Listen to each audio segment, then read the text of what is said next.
on your team that just sees that spot where it's like, here, this is a lifestealer game. Is he a hero? Yeah, sure. Whoever they put in my lane, I'm gonna have a good time just munching on them. I feel like that's a scenario where you pick off meta hero like Lifestealer. Like he vouches for him, you know. Give me the Lifestealer, I will own the game, and you're like, as a Trust captain, me. as a drafter, he's a level. I mean, he's not level 30 Lifestealer, but it truly feels like, you know, he is. And hopefully he delivers. Is he actually not level? That's disgraceful, VTune. Who plays billion games of Lifestealer?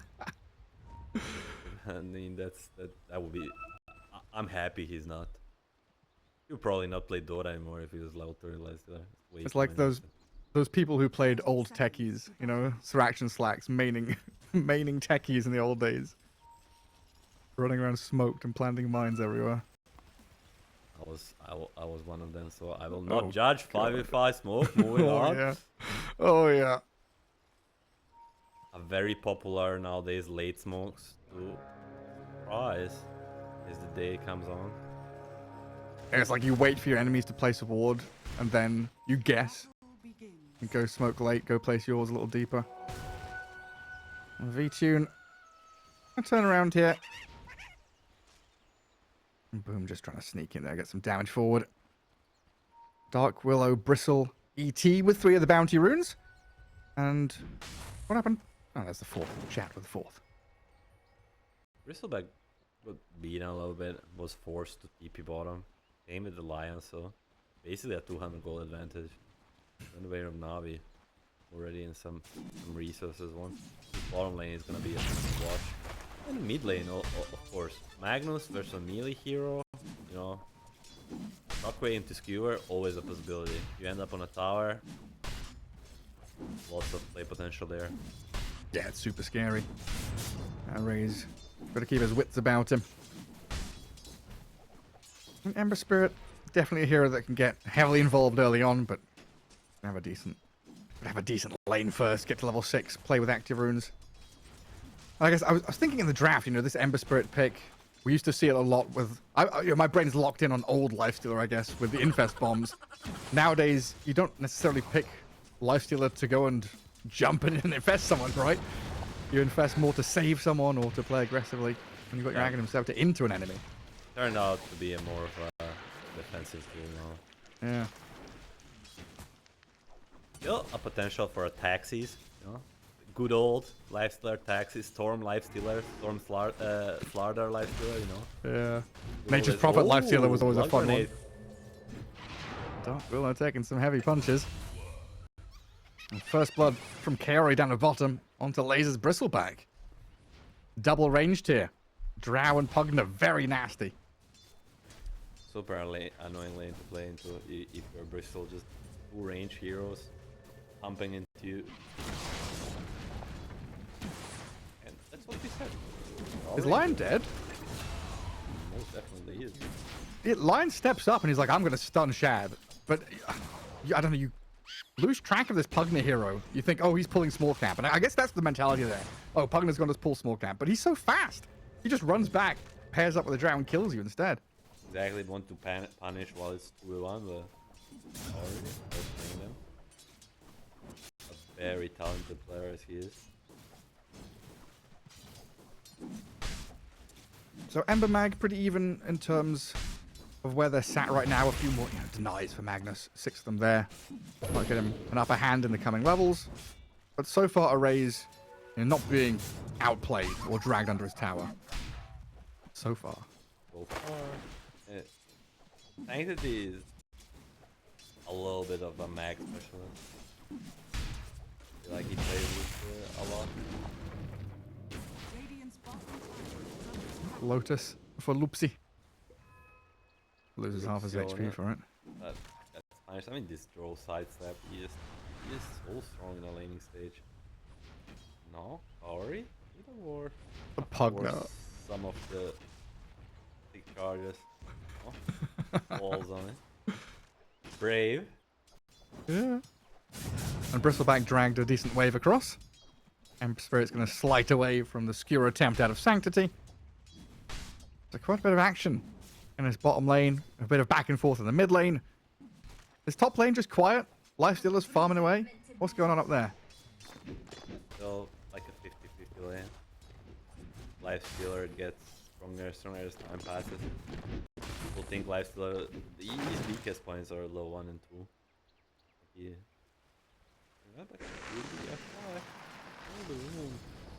Oh, does not get it. Still very annoying. Radiant's middle tower is under attack. And then down at the bottom rune spot, Loopsy being chased by Kyori again. Puck just forcing a lion to TP back to his lane. ET's made a move though. The Twin Gate being utilized by Solo, but it is scouted by the Radiant Vision. Observer Ward there knows exactly what's going on as Solo comes in with a cheeky ward behind tower. Looks like they still want to dive this. They're getting ready. They most definitely are.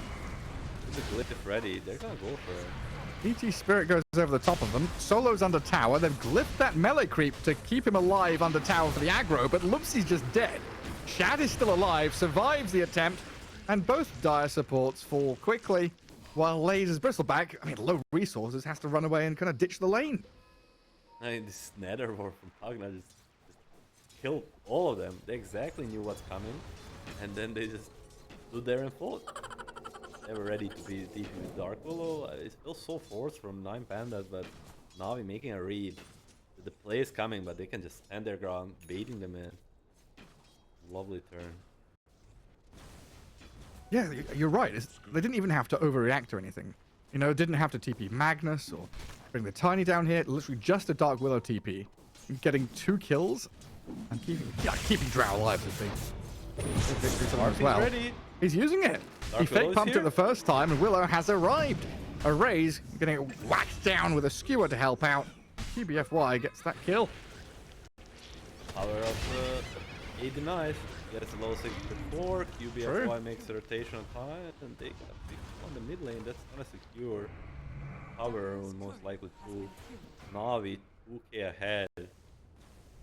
Everything going as planned in these first 6 minutes of the game. Hard. Oh no. Solo's here. They felt this one coming as well. Shad had already backed up. Kero was kind of banking on them playing aggressively into him. Sanctity?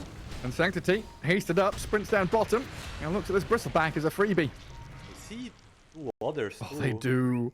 I mean, the Lion is such a free no. kill over here. Another one for Sanctity. The Hex will buy some time, but Kaori's on a killing spree. And it looks like Solo Zelda Titan. He's going to run away. No sense. Bot lane, there's a bloodbath. 9 Pandas keep coming here and Navi says, keep them coming. We will kill all of you. They're like most likely laughing at what's happening. They don't have to do much. They just have to wait, punch back. Yeah, I mean, it's 7 kills in 7 minutes, and they haven't had to like exert themselves. They've not had to, not had to leave the house. They're just sitting there waiting for Uber Eats to come and deliver them delicious food. Agnak already 303 at minutes. Nice. Mana boost ready. Almost same net worth as this. Crazy. And then you've probably got V2 up at top. You know, I'm farming freely. I'm happy up here. I'm hitting a Tiny. Boom's very annoyed. At least one of them on 9 Pandas is having a good time. And Boom is going to get his TP cancelled by the Lion. So they've decided, 9 Pandas, time to play up top. Play through V2. They figure out that's their strongest hero. Go help him out. Works so far. Now 8 minutes. RP. Again on this mid lane. Arrays has a remnant. He missed. The blast dodged as well. Oh my god, he's trying to TP out. The damage from Kyori and QBFY is just enough. So what, he missed the brambles or what happened? He missed the bramble, but Ari's there. Save the day. They get a kill. Amplify damage deny on top, and now with Ember dead. He has no TP, but he has remnant left. He can come in to try and help. Right, diving this tower pretty hard though. Lion hexes the Magnus, but he's already skewering. And a pretty full wand there. Regenerate a lot of HP as Solo holds the ground in that mid lane. Gets a stomp onto Kaori, but there's not too much else that ET can do. At least the first kill up on the board for 9 Pandas, something. I get that Tiny, but then immediately losing out in his mid lane has got to hurt. Pressure is gonna ramp up. I'm gonna. This is very. Shines. He shines. He just +5 cover pusher. Killing everybody. Navi feeling great. Or this lineup is not meant to be so fast. Like having disadvantage from the laning stage is gonna let them dictate the tempo. Yeah, because they scale super hard, right? They've got this Magnus Drow Tiny. On paper looks kind of greedy. But with a laning stage win like this, the scaling they've got, it is scary times for 9 Pandas. So what's 9 Pandas' timing? When do they feel strong? Is it around an item or a level? I mean, they just need to use their small timings like Lion Ultimate or Armlet on Lifestealer, depending what he's building. Maybe it's a Radiance actually. So they just need to use their small skirmishes and dodge this Blink Dagger timing on Magnus. Well, the Drows arrived from the right-hand side.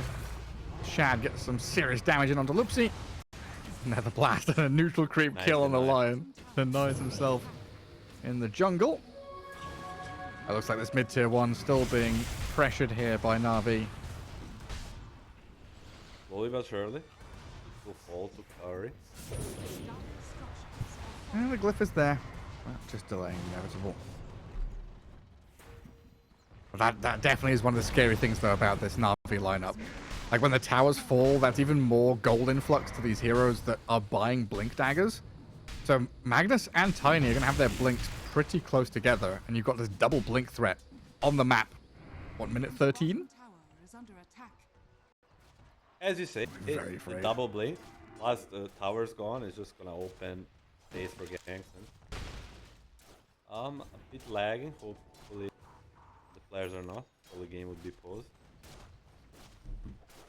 Yeah, I think they're all good.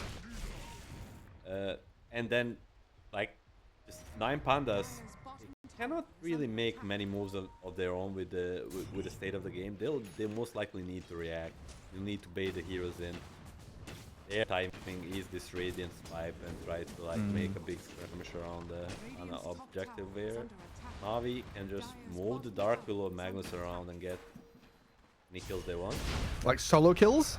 Like Dark Willow? Kill on solo? Almost. Oh, so easy. Nearly had it. But now the Life Dealer and the Ember Spirit arrive. Clear up the Dark Willow. They get a streak off of KBFY as well.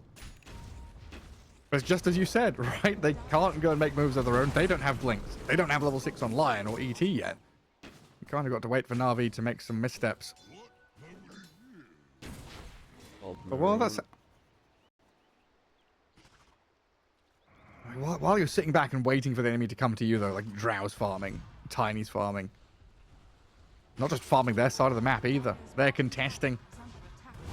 Aggressively invading into the enemy triangle. Kicking Lays away from his Ancients. And a Blink RP from Sanctity. Catches the Bristleback. Does get gusted around there, but they silence the Lion in the background as well. But they don't have the follow-through damage to finish him off. He actually survives. Radiant's middle tower is under attack. Interesting. I guess the Gust aimed at the Lion kind of caught the Bristleback and pushed him around a bit too much. Just not enough damage on the tier 2. Gives a lot of armor. And the healing. So all adds up to survive.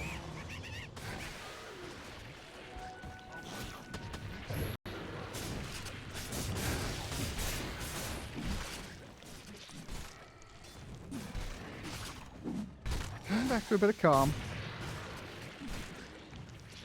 This is what you have to do. You cannot make aggressive moves. You at least need to make sure you're rising up, getting all the stacks going on and farming them. so you hit the timing that's gonna allow you to make moves. You've got to go stop this Pugner though. Yeah, deny that tower, V-Tune. Has been denied. He noticed what was going on. Я вже біжу. Okay, already being very sneaky. Oh, that last throw isn't too far away from the Radiance. 200 gold off it. But while he's farming a large camp, we've got a massive ancient stack being taken down by Sanctity and Boom. Empower, the definition of rising. Best thing you can do. Ember and eat me. You actually got pop. Attack. Are aware of what's happening. Like bottom, that's a boom bring that reveal. And Bristleback walks away from them. Not enough controller damage. Cloak, raindrops, pretty tanky. I'll smoke up and go again though. Try and show off that Boom blink a little better this time. Link Dagger is not mounting too much right now. 2 missed attempts, but third one? Will it hit? This time, should be able to get him. And Hex on the Magnus tries to keep the Lion at arm's reach away from Sanctity. Looks like he succeeded at doing so. Another kill on his Ember Spirit.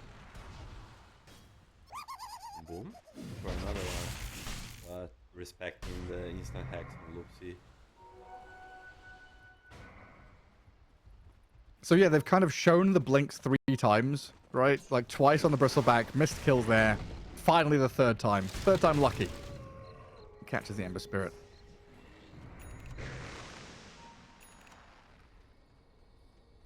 Nine Pandas still on the back foot though. Kind of farming ancients. Again, waiting to see what Na'Vi bring across the river. Right now, Shad just saying, I'm going to chill down in the bottom jungle. We've got Magnus holding mid. Dark Willow, tiny on the left-hand side. Do make a jump on the Elder Titan. Plenty of damage after that blink toss back. And Solo, oh, the Shadow Realm hit misses, but Boom's final wallop doesn't. Oh, you see the map is collapsing for 9 Pandas. There's the threat of these 2 Blink Daggers and Draw with this build already being able to join all the fights with the Gust. Aghanim's ready. She is Radiant's bottom a tower threat to is under all of attack. these heroes in 9 Pandas. It makes all of them so much less tanky.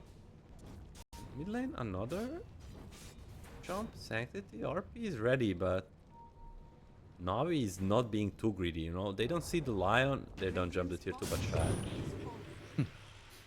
Denies the rune. It feels like 9 Pandas still want to play through V-Tune.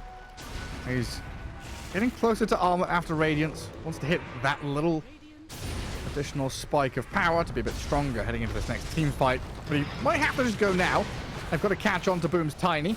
Not quite enough damage though, and the RP there doesn't drag back the Lifestealer through the skewer, and the high ground still being held here by Na'Vi. Damage out of this Dark Willow. She's Shadow Realmed up. Gonna tank the remaining members of 9 Pandas as 4 of them surround her. And Array's also picked off Boom a little deeper into that fight. A good response from 9 Pandas finally. Realize, finally Na'Vi kind of taking a bait. Yeah, if you have to play reactively, you kind of have to have Na'Vi make a move so you can react. And that's exactly what they do, and they get 2 very important kills. Basically puts them 20% back into this game, and now they can even look to invade a little bit. Look at the mid lane. Just constantly Lion and Ember playing next to each other. And then a blink skewer back thanks to the brambles.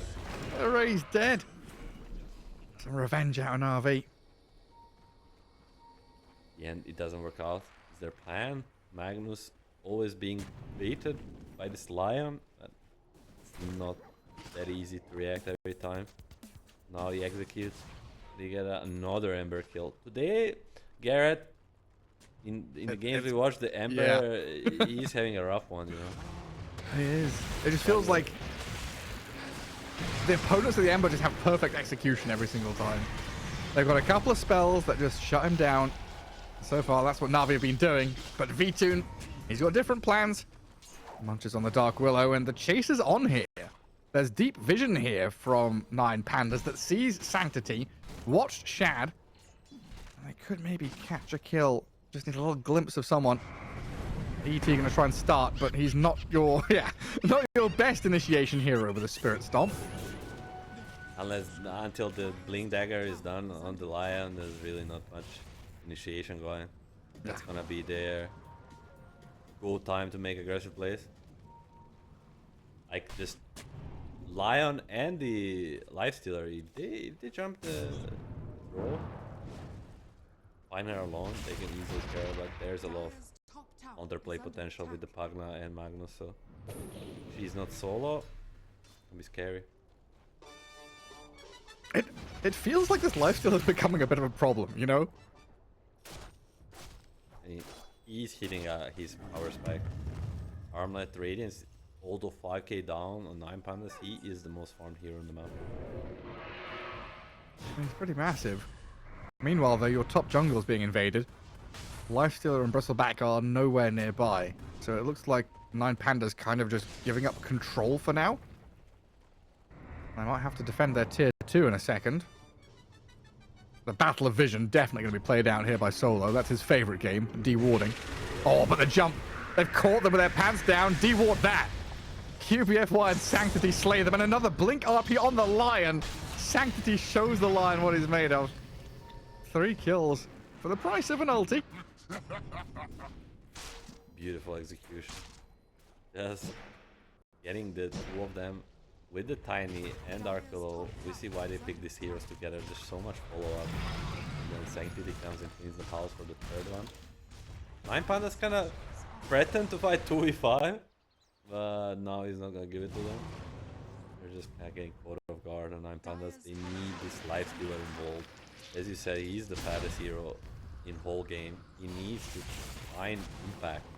4-1 is a really good scoreline. He needs to, his team needs him to do more.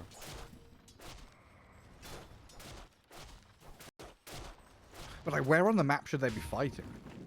Like, it feels like V2 wants to farm Ancients, but that's going to be the opposite side of where Na'Vi are playing.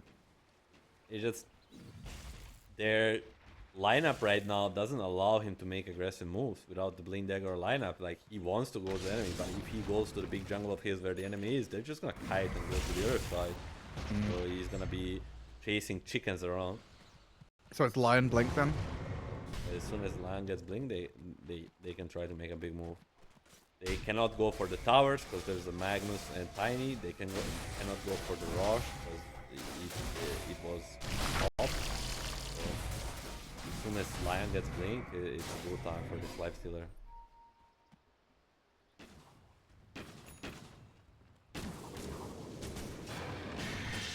Every moment they wait, the stronger Na'Vi become. And QBFY and Shad farming Ancients together. They're going to go for the Tormentor on their side of the map. We now have a Hurricane Pike fully completed on the Drow. Dark Willow nearly at 4 staff. Magnus has BKB being delivered, I believe, on the courier. The recipe's coming.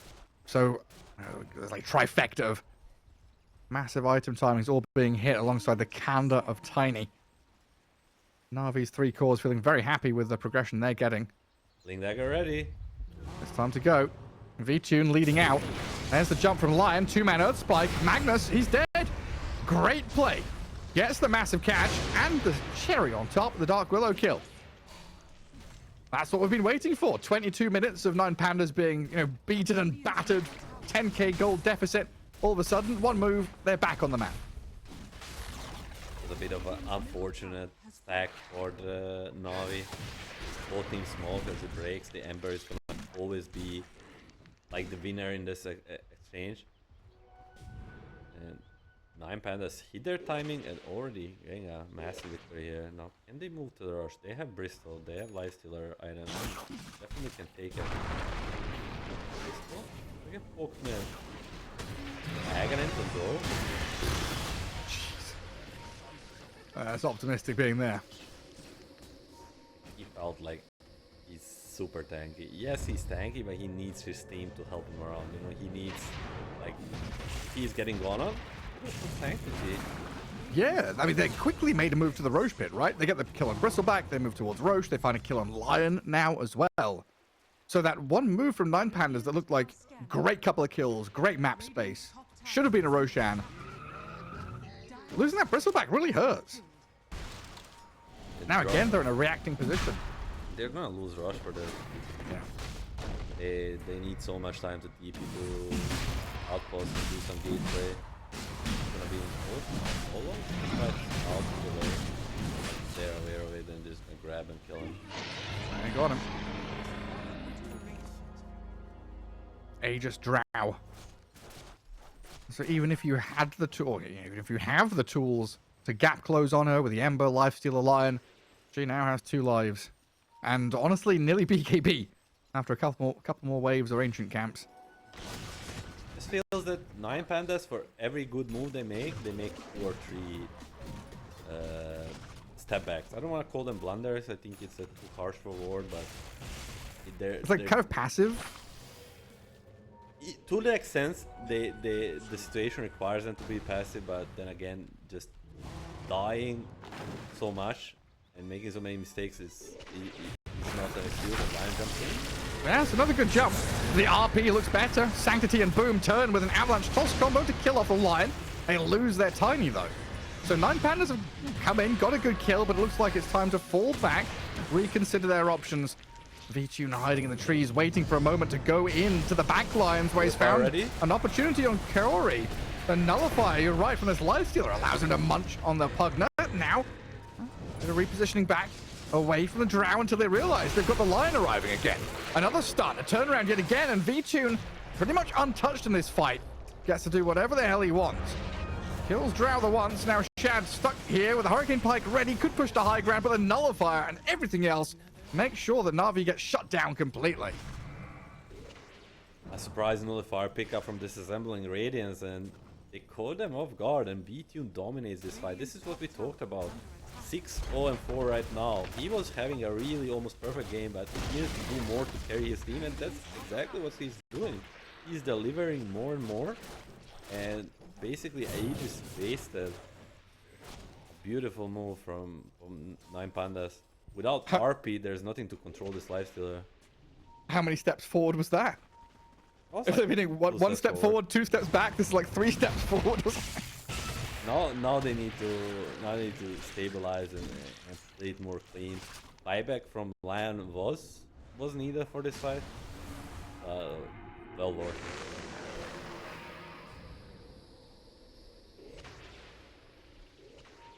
It's got to feel good as well, fighting into Aegis Drow, killing her twice. And you can kind of feel the confidence that 9 Pandas are bringing now. Infested Lion.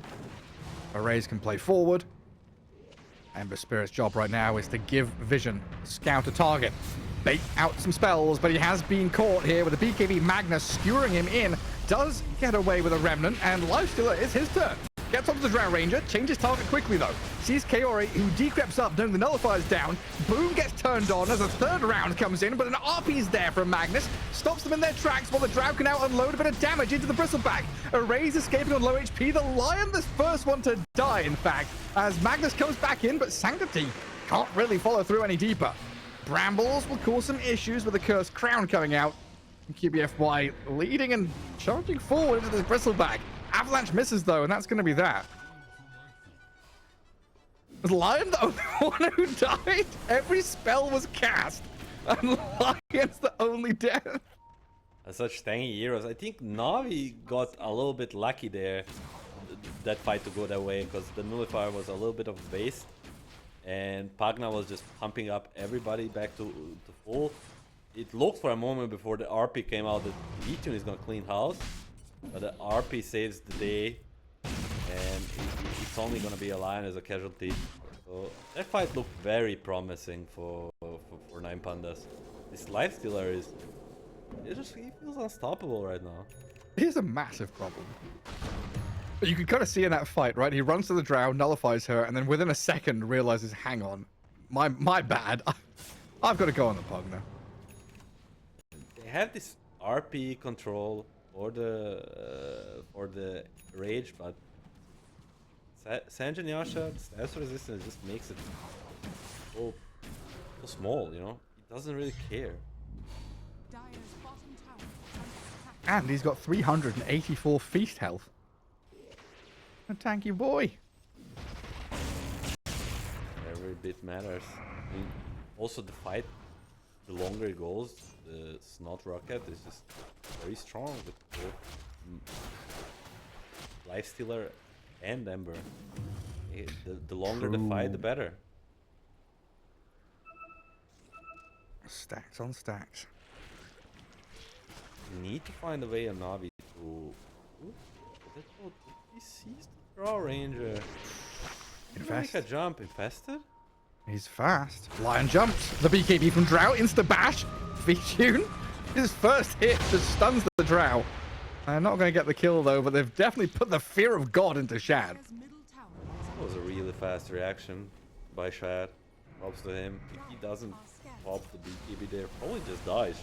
Nullifier, Pugna is not gonna save him. Level 2, Finger of Death. More than enough.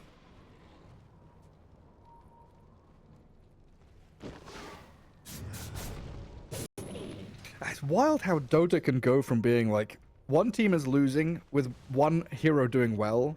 Like ET and Lion were level 4, you know, like minute 11 or whatever, right? Like this game looks hard. 9 Pandas' execution in the opportunities they've had has been very good. Ever since the Lion picked up Dagger, yes. The problem for Navi lineup is this Boom Tiny is really not being unlocked. He's really struggling to find impact in this fight. Like every fight he basically dies for free to Lifestealer and Snot Rocket. He needs to find a way to jump these supports. He wants to find the Lion so bad, but he finds the Ember while it looks like actually in the fight, Lifesteal has munched on everybody. QBFY and Sanctity getting bashed and killed, V-Tune just shredding through them. Shad tries to Hurricane Pike back, but that's nowhere near enough. The gap closes there just by walking down the Drow, and this poor Pugna trapped in the trees, killed by V-Tune. 9 Pandas, they've brought this game back to even in terms of metrics, gold and experience, but the momentum just feels like this is their game to lose now. Most definitely, yeah, the metrics say the game is even, but it feels like Navi are definitely on a backhand. Like they need to figure out how to play these fights sooner than later, because Lifestealer, he's at your tier 3 towers, he's marching down every single fight from minute 20. He was 100% HP in all of these. He is not feeling any threat, and that's before the Aghanims, which is a heavy counter to Draw Ranger. I'm trying to figure out what Navi needs to do, but it's usually similar answers every game. They need to find a way to jump the Lion, jump the ET. Stop with these Ember Spirit jumps. Kind of jumping the Ember, they set themselves up for these supports to shine on the 9 Panda side. Yeah, because like, as soon as Tiny shows, like Tiny goes an Ember. Ember's fine. Tiny shows, then Lion feels fine and goes in, right? That's when Lion blinks with a Lifestealer inside of him, jumps into the back lines. Because when Tiny shows, the Dark Willow and the Pugna kind of want to naturally follow. I just need to I don't know, they need to find a way to like smoke. Like, this was a standoff, right? Across the river looking at each other. If maybe Navi had gone into top jungle, coming around, it's got to be positioning and vision. They've got to play into it. It's all about the vision and prioritizing targets. And right now, Rush is on the menu in 3 seconds. 9 Pandas have secured the area. Should be their Rush day. That's a bottle DD Drow. Maybe that's the X factor we were waiting for Navi to turn these fights around. Have they not scouted Roche? Not yet. What are they? They're just chilling? They're just waiting at the twin gate? On the map. They're definitely expecting Navi to make a move, but will they expect this? It feels like the game's paused. Nobody moves. Hold. Hold. Hold. The T-Rex can only see movement. Just stay very, very still. The Magnus won't see you. The Magnus won't see you if you don't move. So Dire have one observer to the left. They see up into the wave. They've got the Watcher. Creep waves cut and killed by the Drow, so they know where the Drow is, and I think they saw the Tiny too. The standoff continues. Mexican standoff. Who's gonna flick? Magnus goes in. Ooh. They caught a glimpse of him. They jump. Infest out. Hexed up the mag. Nullifier from V2 running into Sanctus. He gets a 2-man RP. They need the follow through here, but QBFY is being demolished. Boom comes in. V2 the target, but the lifesteal turns around, eats the tiny up. V2 still dying to the damage out of Drow. Shad with his double damage rune shows him what it's made of and forces the Ember Spirit to run away too.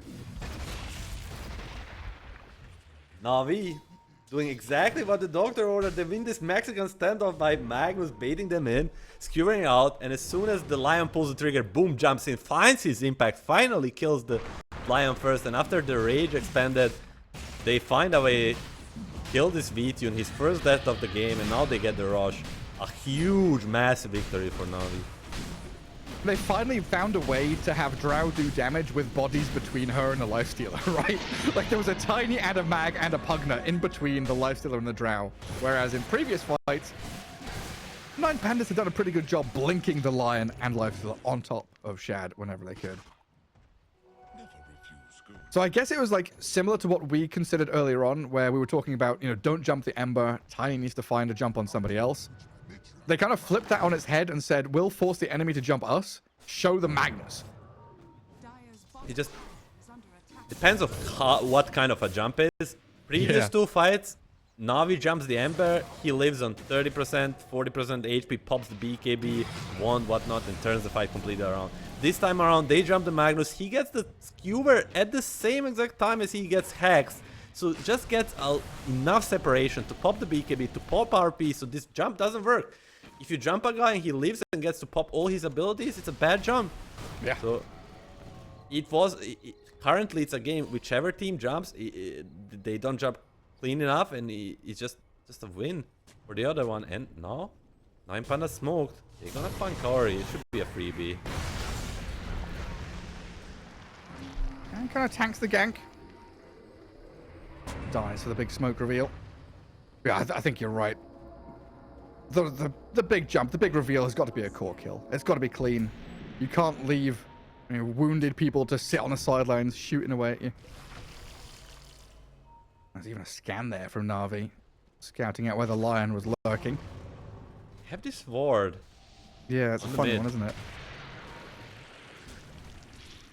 Both teams just playing a game of vision. Whoever steps a little bit will be punished.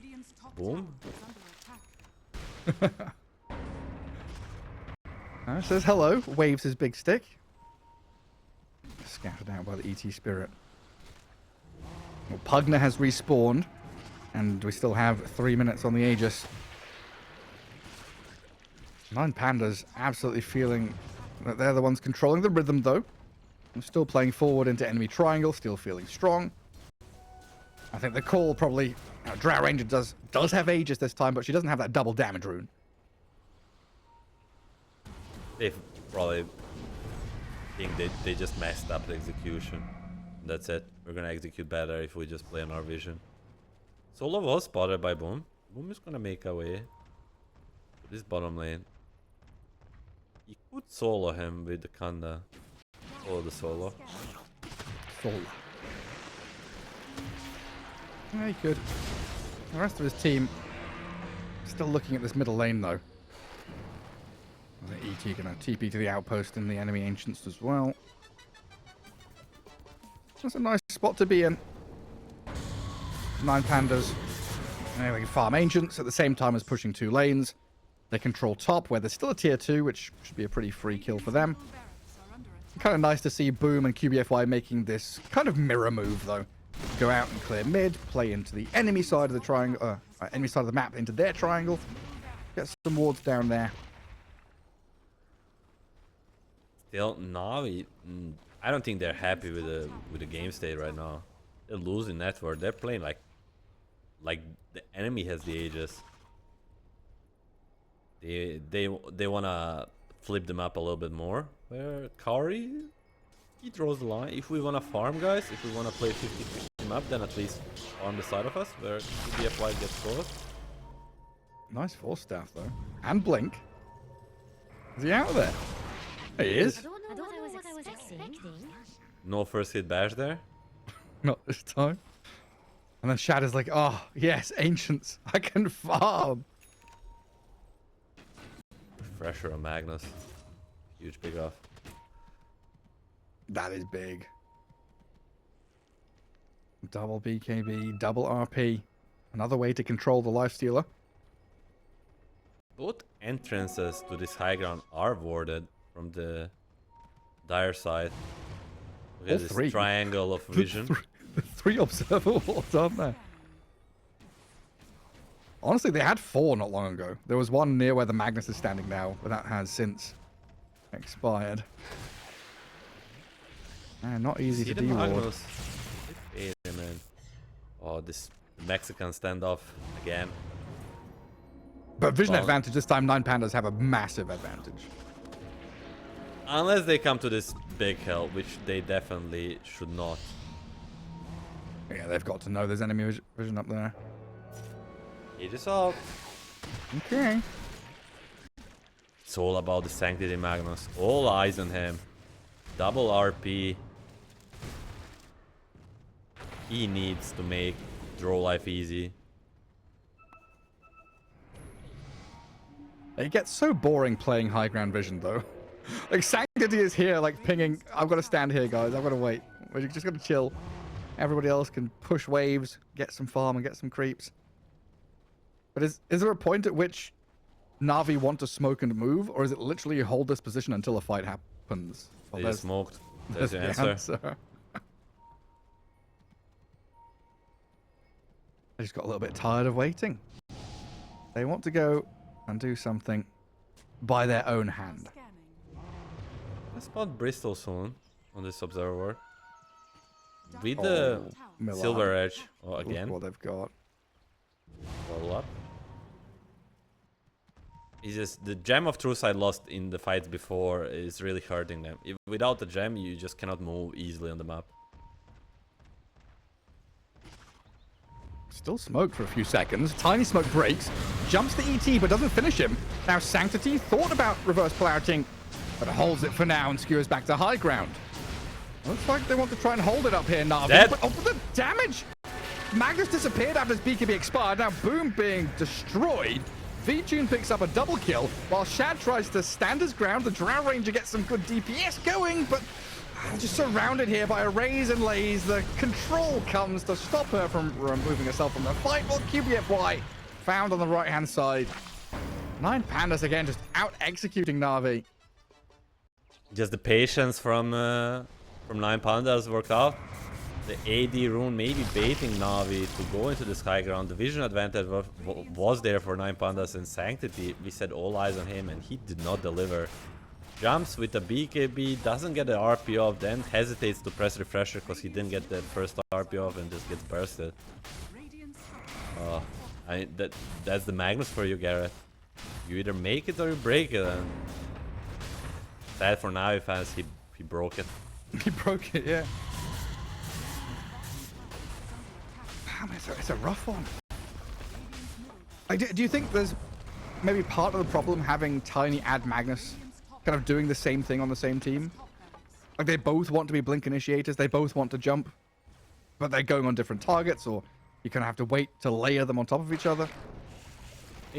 You can say they do a little bit of a same reposition, whatnot, but then again, I feel like if they executed the fights correctly, we would not be speaking about this problem. We would be speaking about how these two great they heroes look. They're looking great together and power on both of them, whatnot. But the vision advantage from 9 Pandas is just adding up.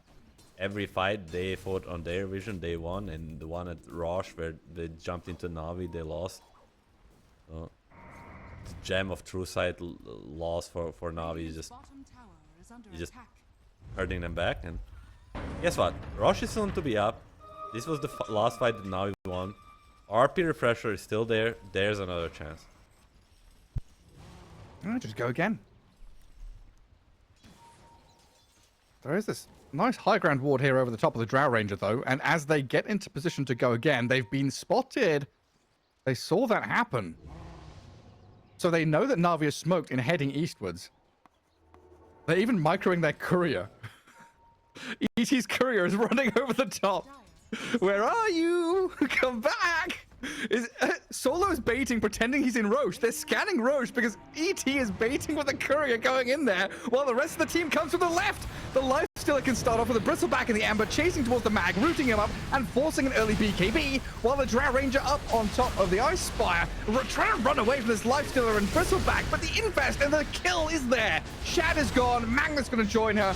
Na'Vi get completely outplayed by Solo. The 34-year-old veteran Dota player pulling out some sick micro skills with his courier, baits them into the Roche pit, and 9 Pandas get the 4 kills they deserve. 5 head.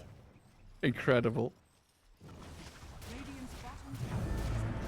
While out Navi's playing hackers, the Soul is playing chess. He's just like 5D chess here. Oh, he's done so well. I bet for Magnus and Tiny, they still have buybacks on 2 other heroes, so there's still opportunity to hit their spells, but the advantage is growing and growing. There's an RP. They get one to drag the Bristleback closer to Fountain. Sanctity immediately inveers and hiding away for his refresher and second attempt. There's a skewer on the Lifestealer. Sent him a little closer. With an RP there as well, it allows the Drow Ranger to get the payload on top of V-Tune, but the damage just seems lacking. He's now inside a raise. Lifestealer and Ember Spirit have all the space in the world to do whatever the hell they want, which apparently is to jump up to top lane. That's 2 lanes of barracks down now. 1 remains in that bottom lane. That's Na'Vi just 4 clutching buybacks, straws. 2 RPs, and 1 Bristol kill. And V-Tune has died once this game. 10, 1, and 11. Gonna see the Rosh coming through the gates. Aghanim Scepter Rosh. Can Navi contest? They most definitely have to, but they don't have much left in tank. You know, without any RPs, without BKBs, it's gonna be a freebie for 9 Pandas.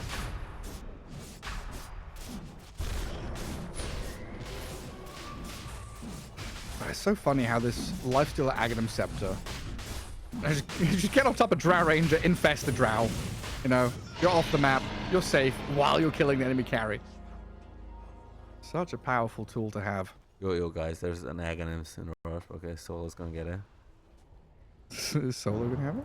Is it his? He's the oldest player. He's the daddy. He's like, give it to me, you give it to him. I called dibs back in 1999. He's like, he's like, guys, did you see that Rosh play with the courier? I most definitely freaking deserve it. Pay you depth. I mean, he does definitely. That Rosh play was sick. That's my gift. My gift to myself. I hope he's got a big grin on his face. Bottom lane being run at now by 9 Pandas. Lifestealer, you know, they've struggled to kill him once. 4 minutes on Aegis. We'll see what Na'Vi can do. And Refresher is still on cooldown for 40 seconds on this Magnus. They've got blinks, they've got BKBs, but... And Magnus do it. He needs like a 3-4 man RP. Why is that's cut it? That's not how it starts, is it? A blink toss on a creep. ET stomp on the Drought. He's on top of a Glacier. He needs a bit of healing from the Pugner. And 9 Pandas, they can just keep poking, chipping with a sleight of fist. Banner giving all the vision. They need to get rid of it, but Panda's protecting it. That means the catapult, invulnerable, and Sanctity. And he does make a jump here onto the Lion. RP's Loopsy, but then a force staff and a bit of safety. Dark Willow tries to jump back in to kill the Lion off. Meanwhile, the Drow Ranger being annihilated by this Lifestealer and Bristleback. Shad can go in with, try and BKB and run away. They've lost Sanctity and Shad now, though, as the damage spills out across them. Ember and Lifestealer on their heads, and 9 Pandas turn this game around to run away with it at the end.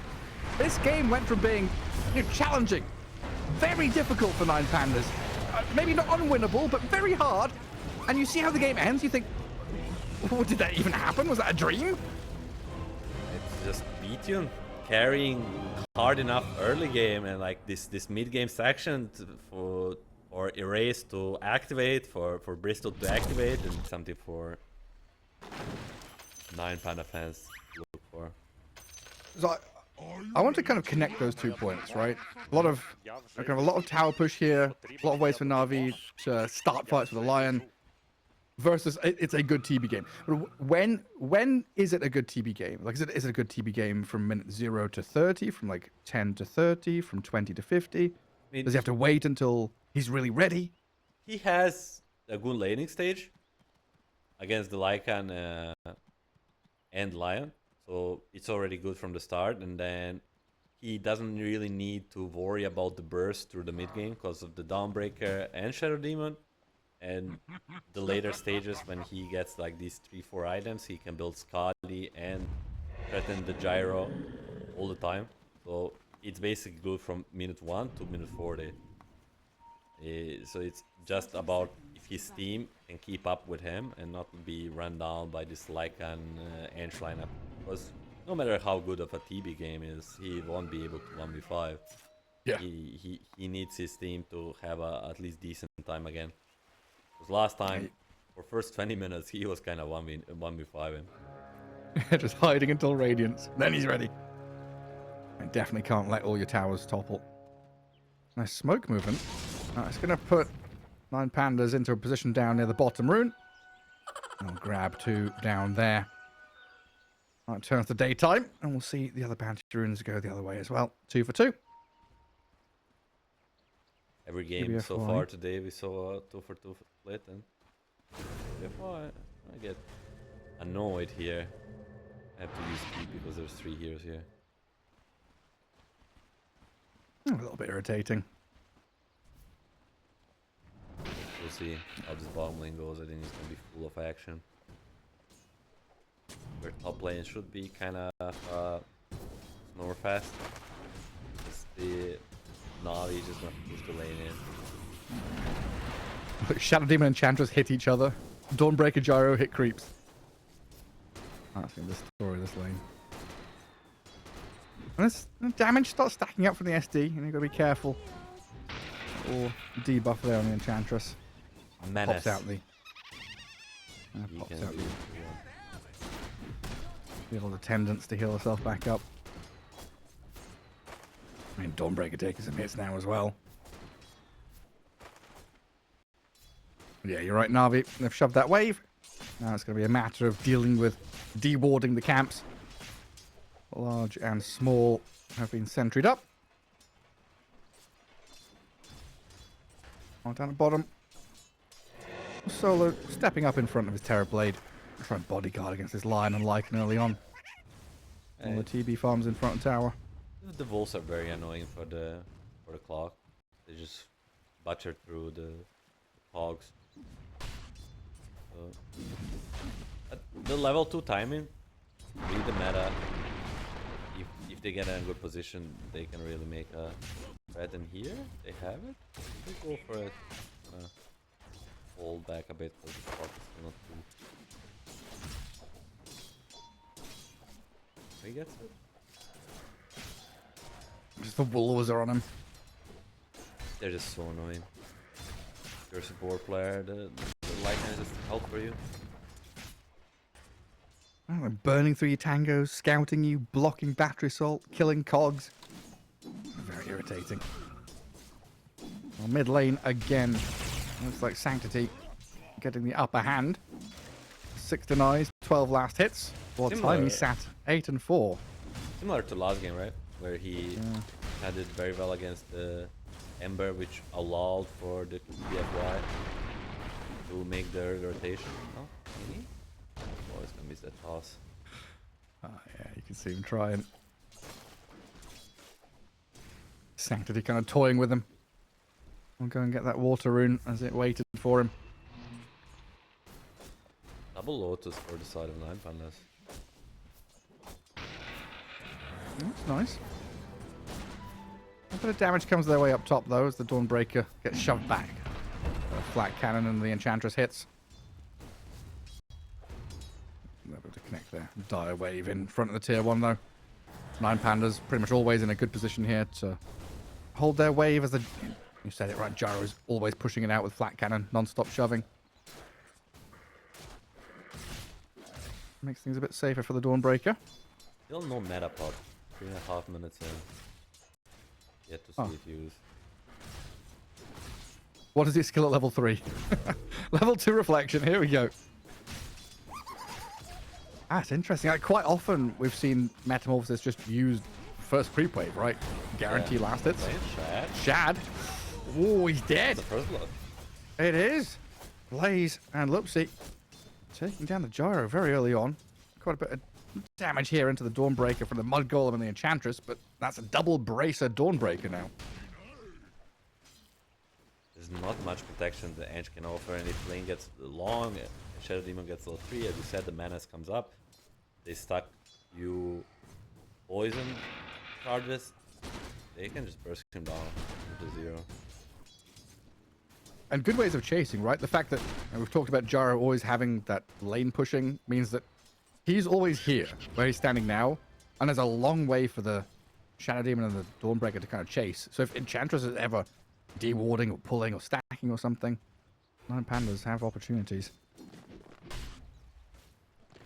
Mid lane looks like Tiny has caught up a fair amount, so not too bad over there. While down at bottom lane, Clockwork steps up into Boom, and QBFY nearly dies for it. Has managed to somehow survive, even popping some heal, expecting QBFY to mango and stun. Could come around in for... Oh no, he's missed it! Goes for the round 2 of attacking, but QBFY has whiffed it completely. Greedy. Wanted to hit both of them at the same time. Doesn't hit either in the speeds. Unfortunate. But much needed space for this Clockwork and TB. Lycan will start to be very annoying.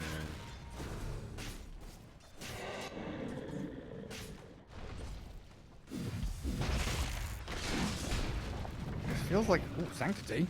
With the help of QBFY, got a good grab onto a raise here. You follow through right clicks, even with the Fairy Fire and Disruption. Oh, they saved the Tiny.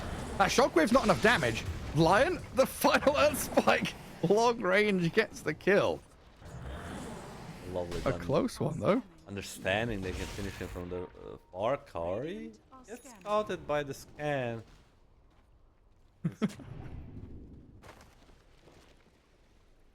Again, It's a tense game. QBFY making this first rotation mid, getting the kill on the race. Seems like early game they have really good understanding how to gank this mid lane. Good focus to get Sanctity off the ground. Even sending the Warpine Rainer in mid. Warpine Raider. I'll throw some acorns. I'm pretty sure they also saw Tiny place that Obs Ward on the high ground. So it could be an easy D-ward from Na'Vi. And they're options simply. Eventually they'll get it. 7 mil wisdom launch. Looks like a split. So far, nobody's making an invasion. And it looked like Solo was maybe gonna go. But he's run away, he's scanned, he knows. There's no chance. Kari's gonna make the gate move. Lane is very far in. There's no observer to scout him. Level 5 on this Ench. Solo has already sentryed. Scouted. Sentry for a small camp is gonna scout this off. It's very unfortunate. The rotation is gonna be spotted. Like, Kaori does this move minute 7:30, knowing that the Obs Ward would have expired by now if it was placed early on, but there's still that lane sentry to deal with the small camp from Solo. And Solo's still like wandering around in this bottom lane as well. Anybody lurking? Nobody down here. No, Lycan's farming jungle. Lion has moved into mid lane. As the Magnus does go for the D-ward. Tossed into the air, but the skewer across gets a raise out of position. And now Boom's arrival with a bit more damage. They RP, but the Solar Guardian's coming. The heal and the global potential from Dawnbreaker and turn this one around. Nearly keeping a raise alive, but not enough. As Lupsi comes in from the left-hand side. Boom nearly dies, but he's got a bit of a heal there. Pops it and runs back. Solo and Shad trying to face off against each other. Solo and Lays both low. Sanctity This Magnus and Lion chasing the Dawnbreaker, but V-Tune's nearby. You've got to be a little careful. This Terrorblade arriving. They kill some illusions, but the Metamorphosis damage seems like it should be enough to kill the Lion. Solo can't quite get there. Not close enough. Tries to kick some cogs across, but they can't kill the Lion off. Even the Rocket Flare. Not enough to take him down. I can't believe the Lion survived. I mean, crazy. We have 8-minute room fight 5v5. This is Eastern Dota for you, brother. 5v5 mid. Turns out the 3-4-0 for Navi. They get ahead of this advantage. I mean, they thought on the 9 Pandas this Solar Guardian will make the full difference, but Chad with the gyro coming in, showing again that this is one of the most active carries from the level 6 and makes all the world of difference, and they outplay them there. Huge victory for Navi.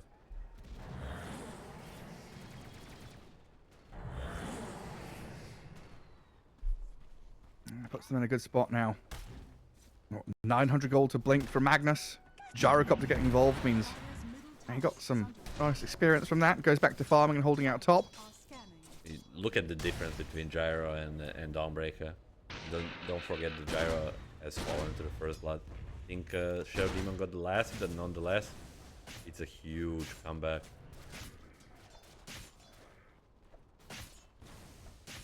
And a big thing for Navi is this tempo that they bring. Lycan and Enchantress bottom with double Warpine Raider, double Wolves. Tier 1 tower dropping quickly. Lion finds a bit of a backstab on the clockwork. Solo's going to realize that's not somewhere he wants to be. And usually this Dawnbreaker with the vision it gives at daytime is like pretty cool, pretty useful. 9 Pandas just see 5 Dire Heroes bot lane on the tier 1. Like, okay, they're all there. Navi, as you said, understanding the power of their timing, this Lycan Ench we talked during the draft, it's gonna really dictate the tempo in the early game. Similar stuff we saw the game 1, the advantage that Navi have in the first 20 minutes, but it's gonna be about how much they can translate it into this mid-late game. Blink Dagger on the Magnus, struggled last game for the first few goals. We'll see if they can hit the mark immediately. Smoke from Lion and Magnus. Is it probably coming for? Yeah. There we go. There we go. And Kaori's leading with the vision. Ace on Enchantress line is too. the walking ward. And boom. Gonna bring his summons and try and finish off that tier 1 tower. Oh, Sanctity just makes the immediate blink snap catch onto Solo. And this does elicit the response of the Dawnbreaker Solar Guardian, but that 3-man RP is there. He's dead. Look at this damage though. Magnus is dead. And the follow through onto Boom's gonna slay the Lycan too. Where did that damage come from? Is the Shadow Demon and the Dawnbreaker together amounting enough damage to kill Lion this Case TP? and Magnus? Oh, he cuts the tree and sees him. Same story like last game.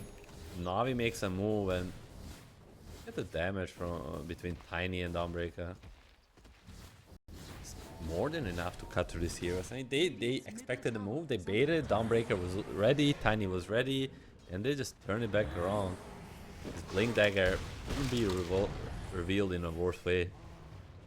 Yes, especially when it's like, oh, Magnus got your blink, nice, you whiffed your initiation. Yeah, you got a clockwork, cool. Tiny's blink is about to be delivered, so he gets to show off in this next team fight, or this next catch. Oh, it's good. Oh, he's scouted though. Dar Observer Ward behind tier 1. Sees the blink delivery and the smoke. Let's see if they decide to bait it or completely dodge it. And he does have the shield rune. He's super tanky. Mid tower is gonna go down to this creep. Sorry.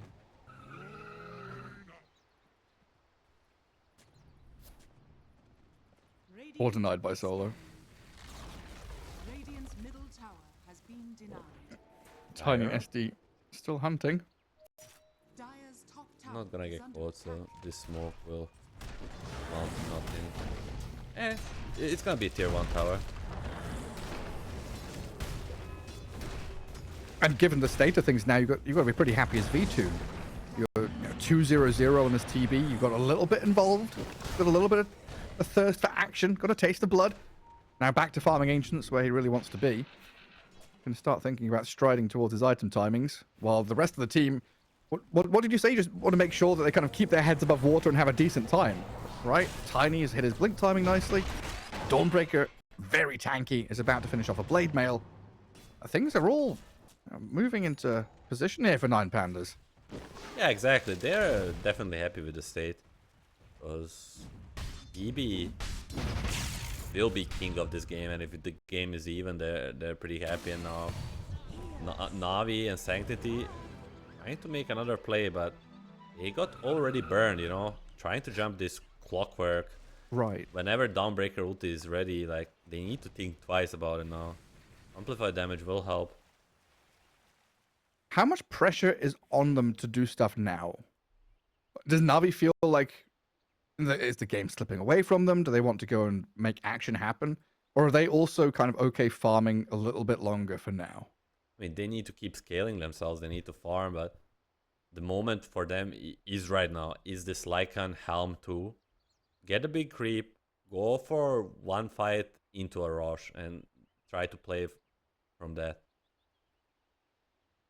The Magnus needs to find a way to initiate, but not straight die to the Dawnbreaker counter initiation. That's the key for the fight. And then I guess Shad making the call that he's just 300 gold away from Aghanim Scepter. Needs a little bit more time. We'll see if he gets the room to do it, though. You could easily see this tiny run up top with the Clockwork and the Shadow Demon, and maybe hunt for kills again. Lycan burst into his ancient stack. I'll be happy with his timings, but right now the problem between Ench, Lion, and Magnus is that they just like damage. And with the counter initiation that we talked about, they basically cannot make any moves. So try to maximize, get this Blink Dagger on Lion, get the Aghanims on the Gyro, and maybe just go for the objectives.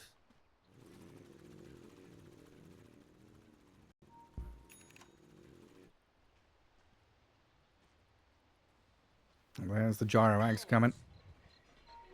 Shad currently playing top jungle under his own vision.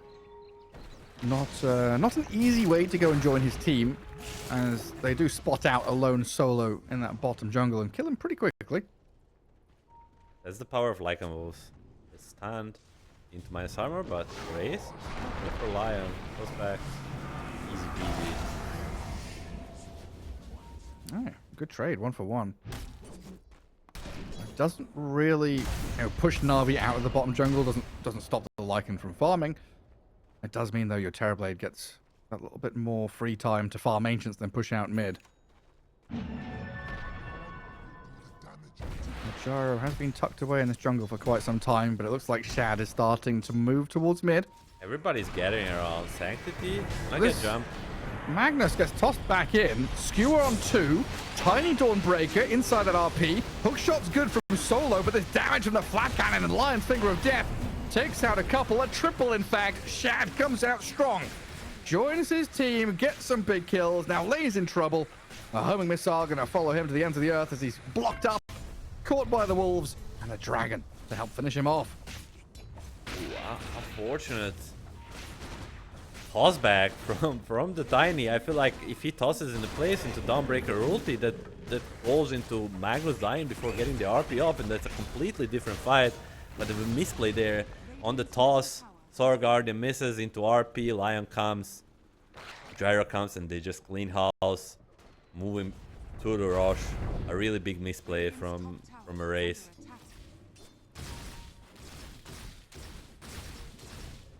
Actually, even put him in position to skewer 3 of them.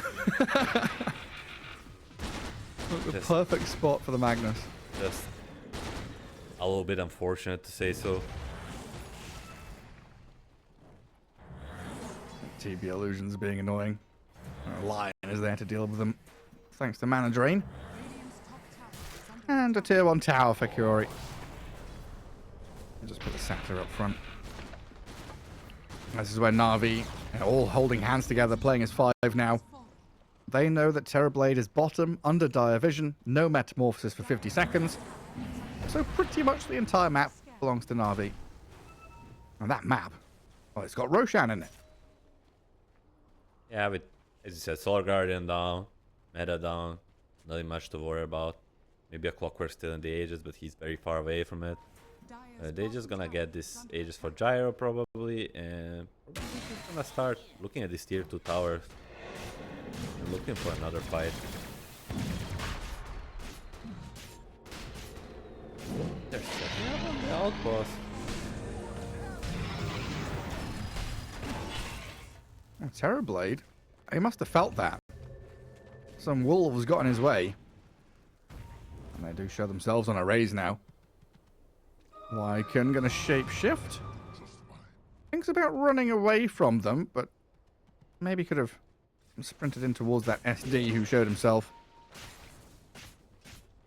And a cooldown expended by Na'Vi. 3-man Maybe a small window. from 9 Pandas. Well, look towards this mid wave. Will they be in time to catch the Magnus? Is maybe the best target now? They've got to jump. Avalanche toss into that Solar Guardian, and that's enough. That's how it should have been the last time, shouldn't it? Exactly. That's what they wanted to do last time, but there was like a miscommunication or something. It turned out poorly, but this time around we see jump this Magnus. There's nothing much left on Navi's side. The Aegis on the Gyro will not be enough to fight 4v5, so heads up move from 9 Pandas. Engaging the same way as last time, just fixing it a little bit. You know, no tossbacks, no some shenanigans. Make it simple. Awesome plays, downbreaker ulti, kill the Magnus, nothing else to worry about, and the mid tower. Oh. Radiant's bottom tower is Like right in the nick of time as well. He has to kill one creep and run away. But Sanctity, of course, goes for that one creep. Oh, Solo having the fight of his life down in the bottom jungle. Clockwork versus Dragon. And then the Lycan just grabs the neutral creep. Now away. expecting a smoke of the Navi side. Like, it's the initiation game. So they smoke on their own, and whoever starts the fight is probably gonna win it. Picks the mid wave, Gyro pushes in, and it'll be interesting where they go. Can they connect to the Gyro? Or they try to make a play without him? Did they get scouted? Not I mean, for the smoke, but definitely now, yes, with the down breaking. I feel like that there's a Radiant Ward in Dire Ancients. Maybe it's all because I saw Clockwork draw a line towards Wisdom Rune. Maybe just a good read from Solo. Iris Either way, here. a jump on the TB. V-Tune, he's stuck around here. And see if they can actually control him up for long enough to finish him off, because he's sundered quite early. Hook shot's good with the cog strapping 3 inside that Solar Guardian, but the TB has already died. Dawnbreaker now in the back lines, aiming for the gyrocopter, but Laze has got to run. Can't stand her ground and fight. V-Tune and Lupsi, 2 casualties as the Dawnbreaker is being shredded by this Boom Lycan. Chasing up the high ground, but Tiny's here to save the day. Turn around with the Starbreaker, some damage put back onto Boom. Not enough to kill him off, and that has actually put themselves in enough harm that they get 4 of the kills.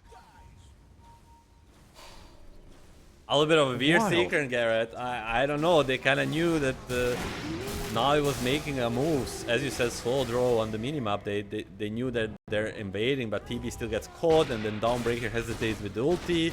Doesn't ulti on TB in the first place, and that's another clean house for Navi. It's a game of initiation. Whoever starts first wins the fight, and it's Navi again, and they get the Tormentor, they get the Wisdom Rune. That's as good as a victory as it's gonna get for Navi. Now back in the position of last game, 22 minutes in, 9k lead with the Aegis. Almost a replay of our last game. Back in the driving seat. AC finished. Oh my god, he's very, very fat. And a Lycan. Jeez. Radiant's top tower is under attack. AC on him, Crest on Kaori, and power from the Magnus. So many different ways to buff this gyrocopter. This reminds me of like a 2018 OG, you know? Pick a gyro, buffing with everything and... Ogre, Invoker. That'll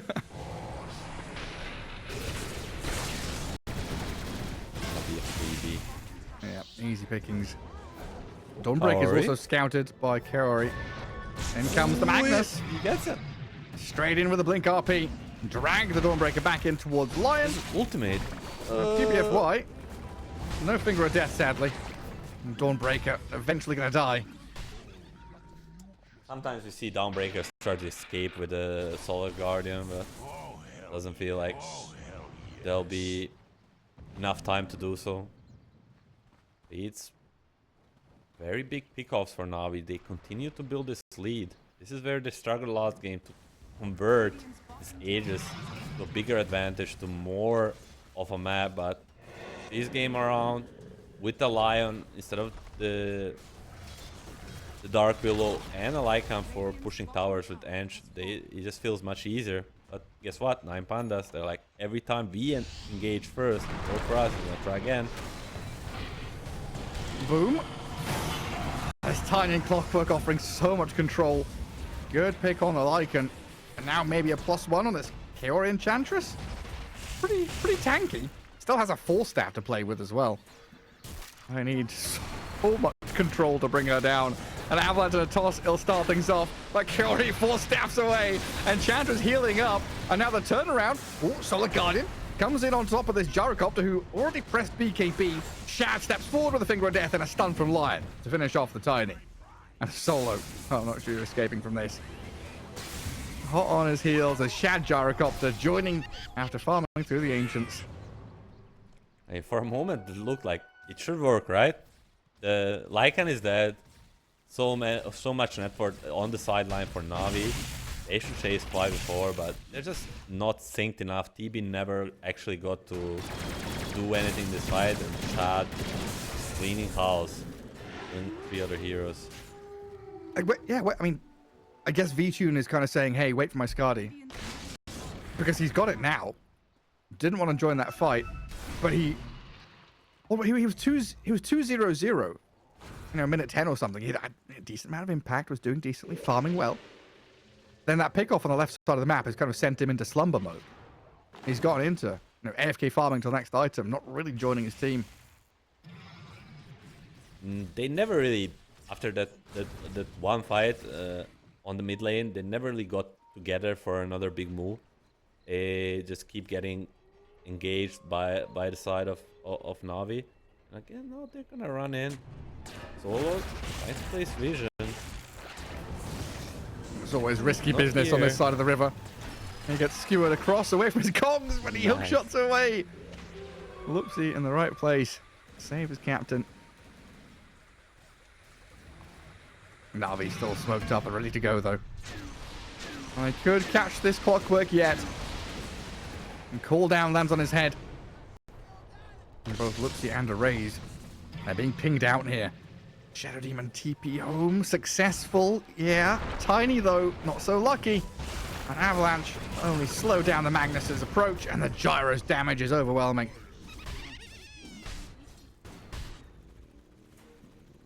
It's so hard to contest this Navi lineup if you're just running away. They need to find a way to jump together. Use all 3 cores at the same time. Synergize this Dawnbreaker ulti with the TB hitting. But Navi is just kind of poking them all the time. And now they're gonna go high ground with the Tiny Death. No house back play.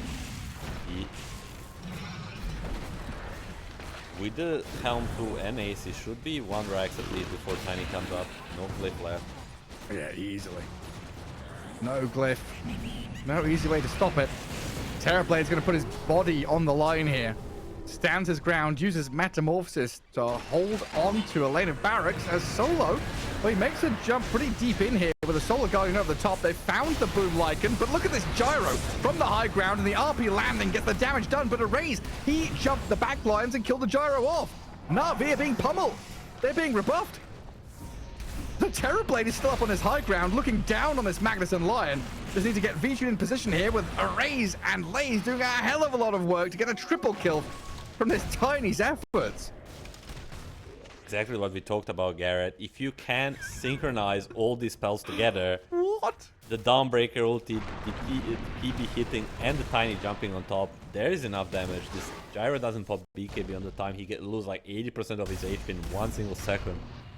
So there is a way for 9 Pandas to strike back. It just needs to be more cohesive. Look at the amount of damage Tiny and Dawnbreaker did in that time. Insane. We're talking about the script from game 1 as well, right? 9 Pandas Radiant are scared. kind of being shoved around for a large portion of this game. And just showing. They've got life in them yet. There's so many things to talk about as well. Like Gyrocopter, for instance. Mjolnir on Gyro really like this kind of shift in itemization. Usually we'd see, you know, the Crystalist, the Daedalus, the Satanic. But he's against TB and Tiny, right? 2 pretty high armor heroes. Magic damage is king. Magic all know. damage is king, but maybe it's a little bit too wild. 0 seconds to potential rush power, and not potential. 0 seconds to rush power. This Nine Pandas in a good position. That fight was without RP, was with Lycan getting called first. It was as good as it gets for 9 Pandas. So, still, I favor the Navi in a realistic fight. They can get the initiation. And that's exactly what they're gonna do with the smoke. BKB now left from Lycan. He needs to not be gone on first. They see Solo and force him back. Yeah, these last couple of fights, there's like perfect hook shot, perfect cogs, perfect Solar Guardian onto multiple heroes. We'll see if 9 Pandas can keep that perfection going. As first of all, they've got to try and deward their Ancients. Get into position to contest Roche if that's your next play as well. Because Na'Vi are already in the pit. Clockwork scouts it, instant smoke. They will definitely be in time, and this is where we say brace for impact. They're coming. The tidal wave is on its way. Roshan is going to die before they arrive. 9 Pandas still in a decent position here, though. Good positioning for Navi too. Tower is kind of tanking everything, and they're just gonna... Oh, Dawnbreaker? Oh, Dawnbreaker playing wide map. Wanted to join with the Solar Guardian, but is completely wide open. Didn't expect that, apparently. Completely gets caught off guard. Enemy just killed Rosh. They go straight through the gates and get the Dawnbreaker as additional gift. Maybe dropping a ball a little bit there. Oh, 9 Pandas. These are freebies that cannot afford to give. It's like the focus must have been so much on that top lane. You know, Solo or whoever it is screaming, look at me, I'm going to make the jump, I'm going to make the jump. Dawnbreaker looks top for a second. 5 heroes through the gate. Yeah, exactly. I mean, Dawnbreaker needs to be ready to immediately continue these change lockdowns that loses focus of his own hero and just eats. But then again, the biggest struggle this game for Navi will be this high ground push. We'll see if they decide to go for it during these ages or they just continue to grow their lead, keep playing the map and find an opening before going high ground, you know? Easiest way to go high ground Garrett is when there's no heroes to defend it. So Yeah. allow 5 enemy dead, no buyback. allow 9 Pandas to make this mistake, to give you a pick off, which will then make the high ground much easier. Well, first step, position yourself in a situation where you can push 2 lanes. 2 lanes, better than 1.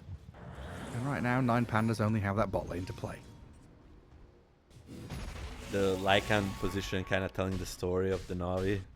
He's just farming away at his triangle. He's like, you guys, pretend you're pressure, pretend we're going high ground. I'm gonna get really big. Get this Bloodthorn. Get all the items. I wonder if he goes for the Aghanims down the line. Or the Gyro. Now, just let me outfarm the Gyro for now. Gyro with the beaten by the Wraith. Tiny? That's a little over eager. Is it Does save? have the protection of the save out of the Shadow Demon, but now he has to BKB defensively.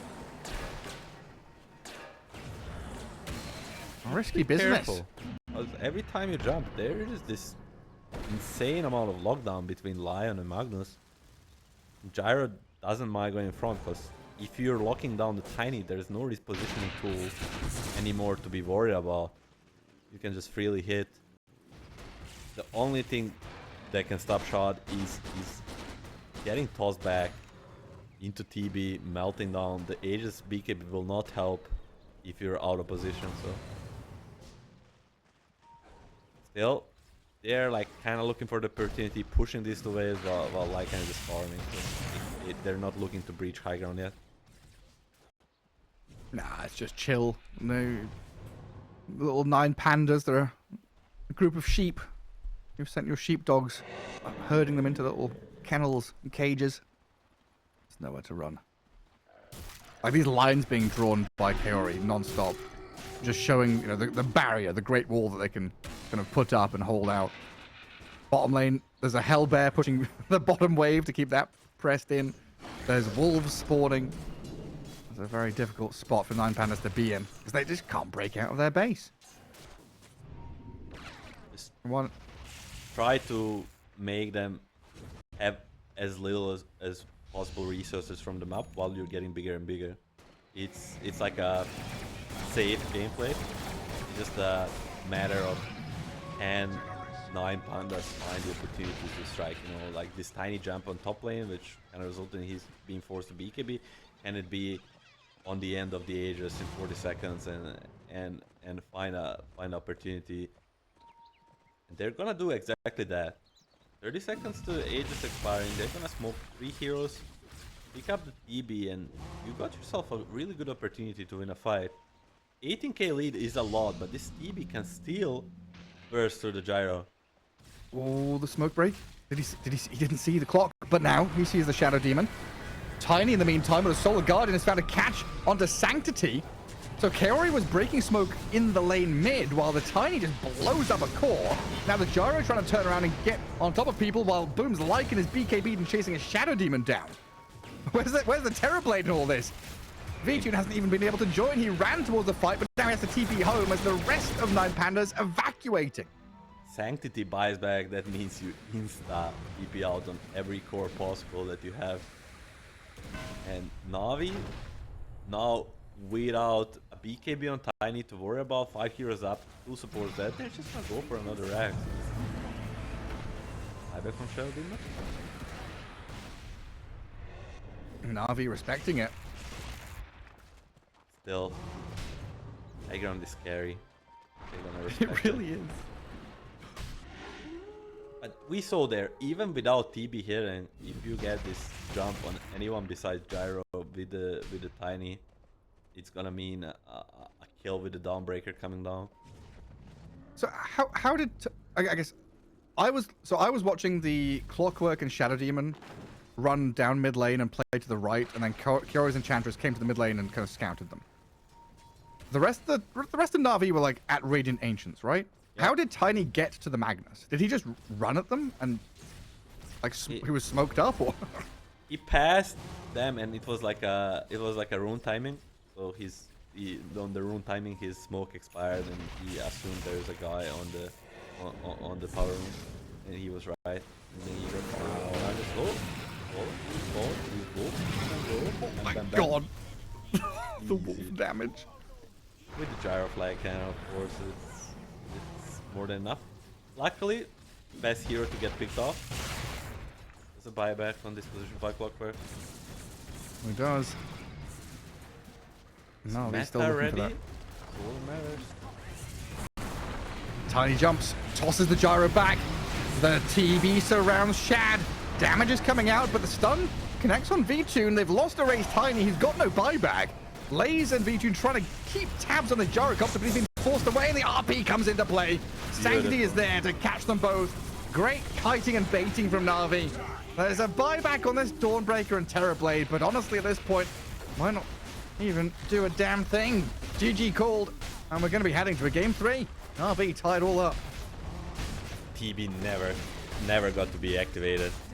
Even in this fight, he pops the BKB, he pops the meta, but he barely does get to hit. Never gets to get the Sunder off. Perfect job by Sanctity. That's what we said. Magnus is make it or break it, and last big part. Yeah. Good old red herring. We'll see how it goes, though. So game 3, best of 3. DreamLeague Season 25 closed qualifiers for Eastern Europe here, if you're just joining us. We are still in the upper bracket. So a bit of a safety net for one of these teams when they do drop down. I'll see who they're going to be facing up against later on the day as well. So far, just a 5-man smoke from Na'Vi. While 9 Pandas hold their smoke on the Elder Titan, looking to go for something a little bit later. We'll see where they go. It's Na'Vi right now have got a high ground ward placed. They see into enemy ancients. And they're even standing up there on the staircase. Eat it. 9 Pandas. Smoke breaks on Lays. He knows immediately.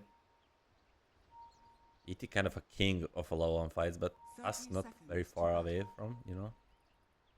2 of the maybe the best supports. As it comes to low on, and Sanctity heads up denies the ward. He knows if enemy broke there, he'll assume so.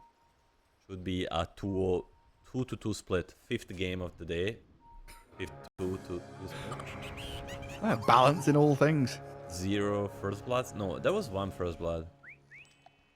They love the Grieval laughter chat wheel as well. Everybody does. Reason, everybody.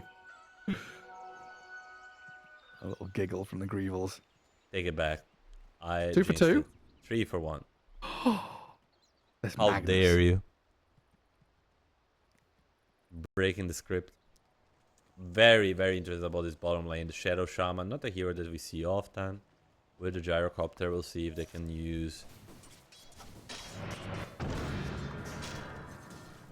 Shackles to bring the aggression. Pango mid? Kind of a 50-50 matchup. Pango has a slight advantage. Yeah, some good early damage from a raise onto Sanctity as well. We're down in the bottom lane already. Ether Shock level 1. Get some good trading in onto that Muerta. And Shad kind of dragging the wave around, trying to deny range creep.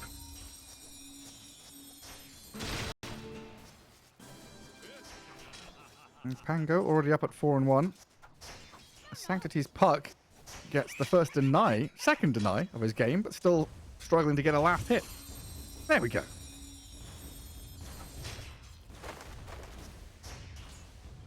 Sometimes irritating to lane against these melee heroes who are so good with their attack animation. Yeah, and Puck was a little bit stronger in the laning phase. I think it would be not fair. One of the things he struggles with. For a fair reason, you know. One of the strongest ladies heroes in the Dota. He needs to have weaknesses, and laning stage is one.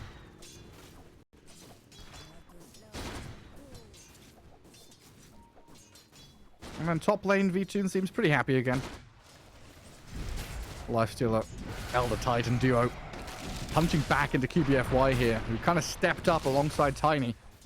Good old Tavern Brawl up north as the Snowball. We're going to return fire onto Solo, but the ET stays alive, gets the kill onto QBFY. And boom, going to walk back away from it. And while that was all happening, someone else died. That's the Magnus versus Gyro that I talked about. Like, you have to press the flag cannon to push the wave, to harass. Otherwise, you're like creeping in a lane, and that makes lane go to enemy tower. And what does that make? That makes Magnus skewer plays possible. Probably a dead shot in a skewer onto a tower. Free kill. And again, Sat and 51 farming pretty happily as a Magnus and a Muerta. Good all-round start. Yeah, this was the thing, right? Pretty big difference from games 1 and 2 where they struggled early days. Yeah, they were behind in the first 15-20 minutes of both of those games. Yeah, for sure. The game 1 was even like 8-0, 9-0, something among the lines. Really struggle, but this time around, much better start. Yeah, like a 4K lead or something. 8 minutes in, it was pretty wild. Solo gonna get tag teamed. Tiny and the Tusk offering a lot of damage. Really punishing Solo there as he thought he could step up and get some free hits in.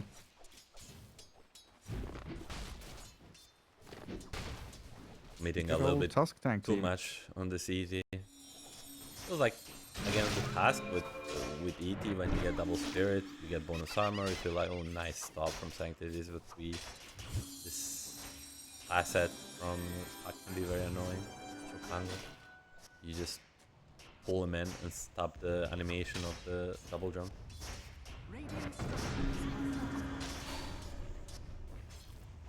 Super irritating.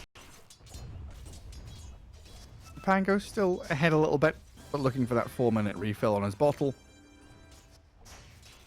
And Sanctity can, of course, go get the free one down at bottom spot.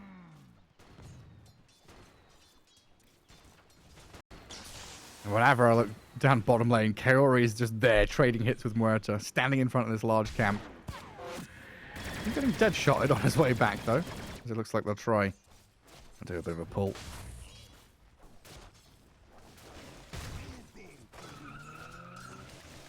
This is one of those games where a lot of action can come out of the mid lane or into the mid lane as well. Kind of itching, waiting for minute 6 to arrive. Yeah, Rolling Thunder and the Dream Coil. Might be very interested who makes the first move. Both games will go on boom, but nothing much gonna happen. First 2 games, UBFY made the first rotation because Sanctity had a better lane, got the level 6 first, but this time around it's gonna be different. It's gonna be interesting to see if Loopsy does the same, you know, because Pango's gonna be 6 before.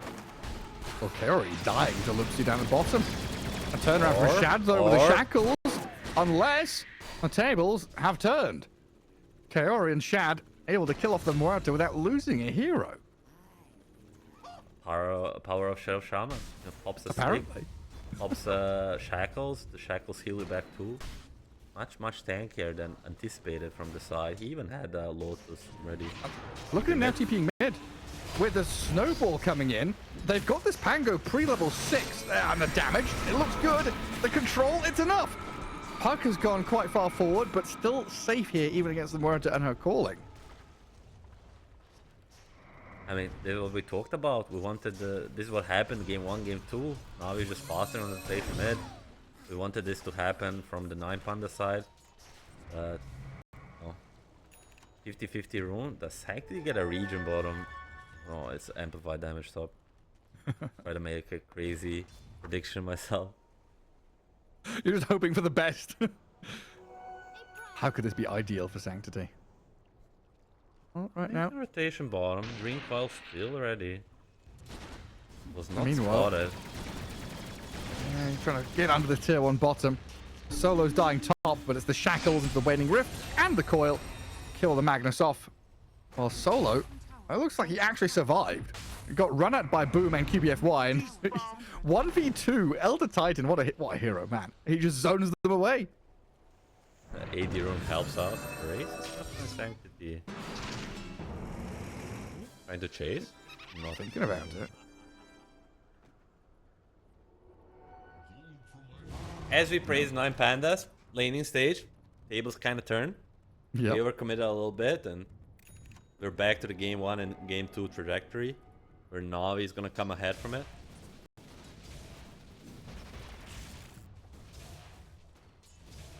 We do get some stacks going. A couple of bounty runes for Solo in that top jungle as well. I can think about building up a little bit here for the empowered heroes. The stacks on the Radiant side not looking too shabby either, building for the gyro. Both teams know that they can accelerate pretty quickly when they're given the opportunity.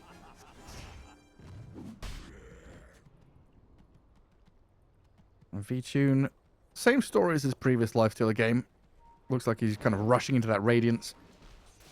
And previously he went Radiance, Armlet, and then disassembled Radiance into Nullifier.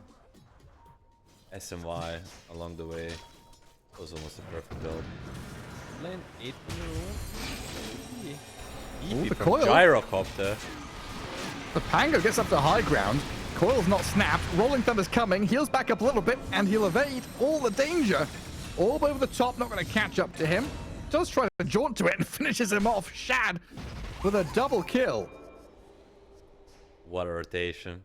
And heads up play by Tiny Boom. Not rotating and joining this fight, but canceling the ETTP. probably makes a whole difference there. Allows the Gyro to get this double kill. Been killed. Chad, maybe this is why they picked up Gyro at both of the games. Every time he gets like level 6, he makes a perfect rotation, gets a double kill again. Navi just reading the game better than 9 Pandas. Yeah, definitely one of his best heroes. Kind of makes me... Well, it gives me Duracho vibes, you know? He's not playing super selfishly, hyper carry style. He knows that he's got a ton of magic damage and teamfight he can bring to the table. Just comes in and joins. And sacrifice a bit of his time. Get a whole lot of rewards out of it. And then, like you were saying, your Na'Vi now the ones with a net worth lead, coming out of that laning stage and breaking things down a bit more. Starting to look at tier 1 towers. Gyro, still top of the network. The rotations are even better than maximizing the fard if they're hitting, and they're gonna try to hit another one. 4 heroes coming to this top lane, double gate play. Stealer has him fast. Try to get away. That's just chain disables, right? Yep. It was a Not a tiny chance. sniff of escaping there with the last moment range into fast, but not a chance. You're dreaming. Navi just, you know, these rotations are just perfect. Like even now, Kaori getting a level 6 from this kill, instantly, you know, wards on the tower, and making 9 Pandas just react and react again and again. Yeah, puts them in a great spot.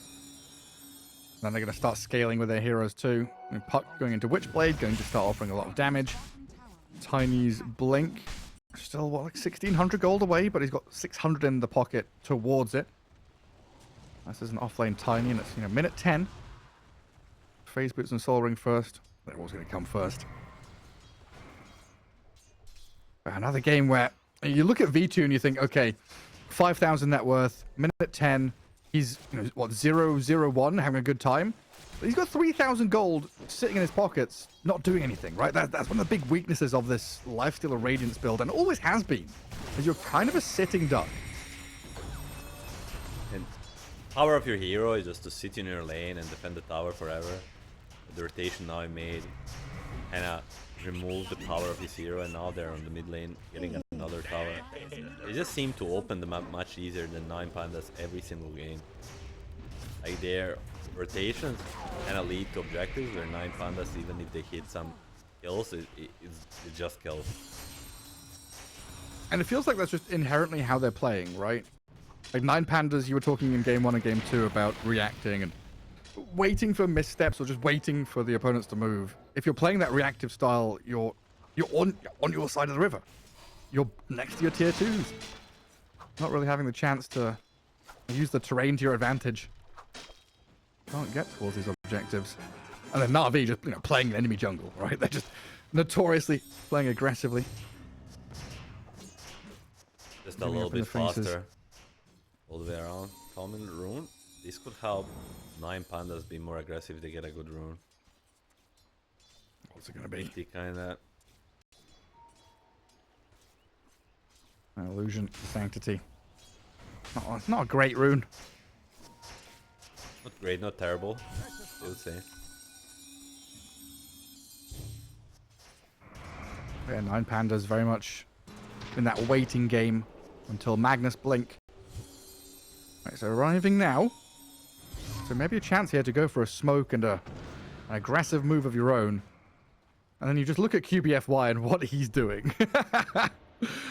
He sees Magnus leave the lane bot after farming it, runs into enemy triangle, and he's like, Magnus, where are you? Have you got a blink? Have you smoked? Are you going to reveal yourself? We'll see. They need to get something going. And as you said, the blink is the opening. What can they get? First, they're gonna lose the tower. Puck Illusion. Like, Illusion is such a garbage rune, but this might be a spot where the Puck Illusion causes issues. Oh, it's not going to bait the Magnus in this time. Navi's turn to smoke now. They've sniffed this one out, and they're making the aggressive play up into this Magnus. His blink revealed, and his coil into damage. Plenty of follow through, but Not enough control as Kaori doesn't get the shackles down. Now Gyrocopter, he's run in to kill off the Magnus and the Muerta simultaneously, taking out the ancient stacks of the opponents. Just super patient from Na'Vi there to find that opening. Exactly, just waiting for the enemy smoke to expire. And the perfect time to smoke is when the enemy one is expiring. Magnus looked for a play for 40 seconds, didn't find one, felt like he's wasting his life. Okay, I'm gonna farm this big camp. Bam! Sanctity there, smoke with 3 other heroes, even Gyro connecting again. Just another big victory for Na'Vi. Dire's bottom tower is under attack.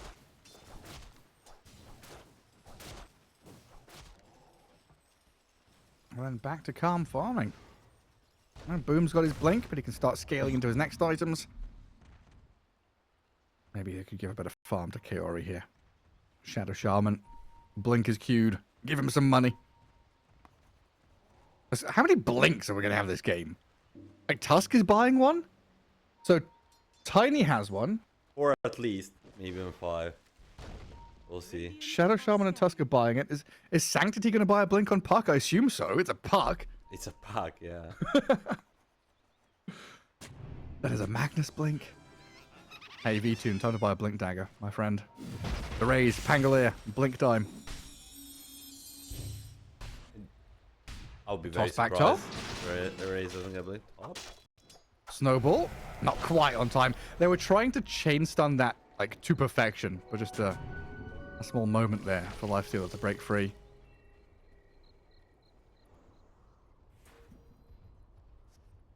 Still, Na'Vi kind of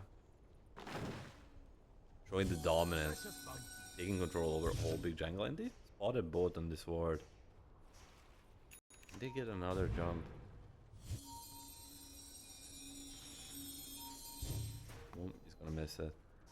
It's just their portion of the map gets smaller and smaller. Every time Na'Vi moves top lane, you can't inhabit anymore. Top jungle, no-go zone. Na'Vi moves mid, you gotta leave mid. Na'Vi move into triangle, into bottom lane. Where does 9 Pandas go now? Their backs are against the wall. Dire's middle tower is under Kill tier 1 and run through Twin Gate. They're gonna get caught here. Kaori and QBF White smoke breaks on the Lifestealer. They see the Muerta and boom. He's got that jumper to catch, but the RP. Laze gets a good blink initiation to find 2, drag them back into the ET splitter. V-Tune picks up a double kill. It was Na'Vi. I've seen this story before. They're the ones to make the first step, and they get punished. Script is working out, Garrett. This is game 1 script again. Now he wins the lanes, makes a couple of great ganks, and then wants a little bit too much and ends up baiting themselves in a bad situation. Magnus trying to make a meal of this as well. There's a haste rune on the deck. A Raze grabs it up. They kill the Shadow Shaman off. Where's the Puck gone? The Puck has ended up phase shifting and jumping a little further to the left, away from danger. Another little bonus kill there for 9 Pandas. It's just insane. Like, Lifestealer has Radiance, and all of a sudden 9 Pandas are a different team altogether. We can do stuff. We've got 5 heroes. Boom, though. Catches the ET. That's lights out. Wonder if they just go straight up for Rush or for this top tier 2. They need to learn that running into enemy vision, running into enemy side is just hurting them too much.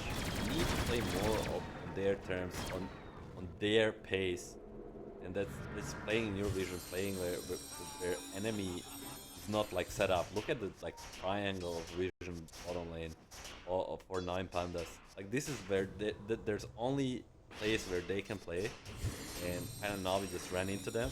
Now they figure out, and they're just gonna take the rush with the task. Like, it felt like they just got. Maybe greedy's not the right way to look at it, but let's say they got greedy, right?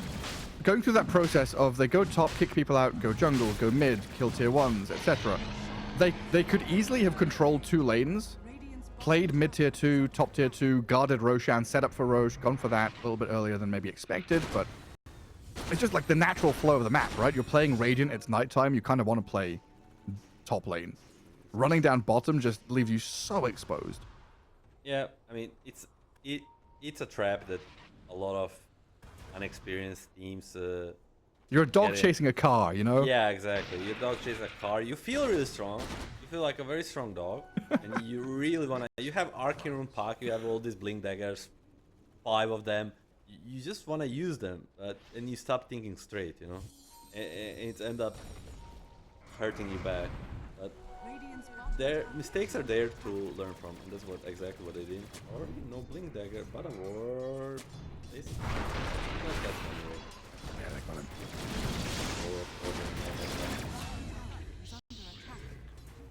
Yeah, dead again.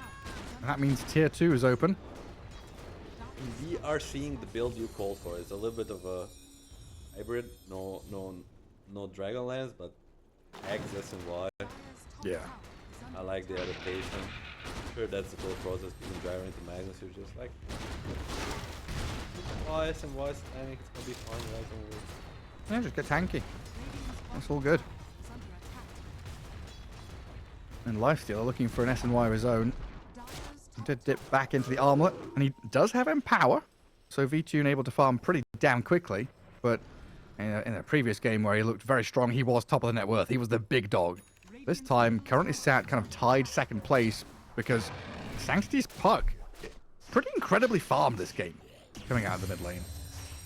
He's farm, but will it be enough to stop this Lifestealer? Game 1, when the Lifestealer turned the tables around, they were even further ahead, and he didn't have Empower. So, learning from the first game, it should be still 9 Pandas game, you know? That's the lesson we learned. This is a lesson we learned. I mean, he gets SMY, what's really left there to burst him, you know? He's gonna have it's so gotta be- tanky plus the RP.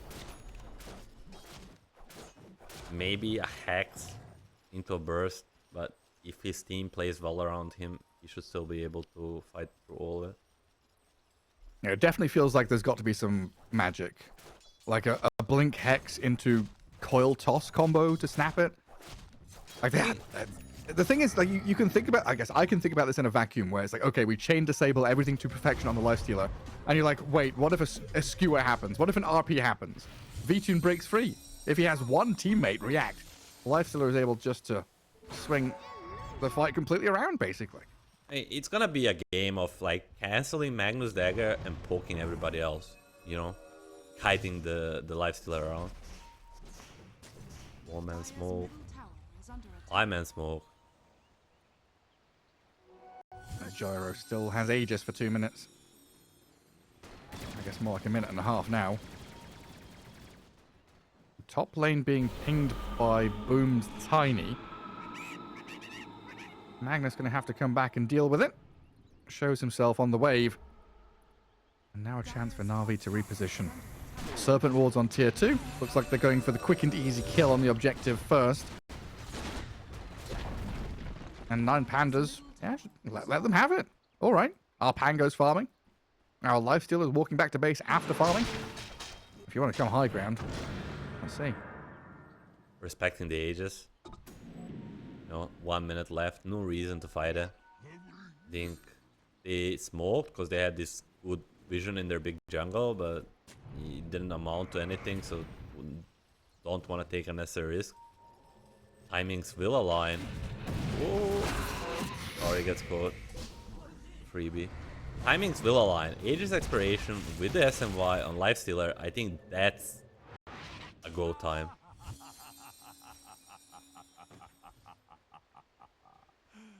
And you can have, what, Magnus BKB? What else is big? Dragonlance on Muerta's not bad. I love that Eraser's Pangolier also has Sanjin Yasha. Echo Saber, Treads, very tanky Pango. And of course, Aghanim Shard and even a blanket Aghanim Scepter later down the line. Has to use the role defensively. He does. Next Roche fight, basically, is going to be fun. I hope it's a fast Roche spawn. Because then everyone's ready with their item timings. They're not going to be like, oh, let's go farm another item. Nah, in 3 minutes' time, we're battling.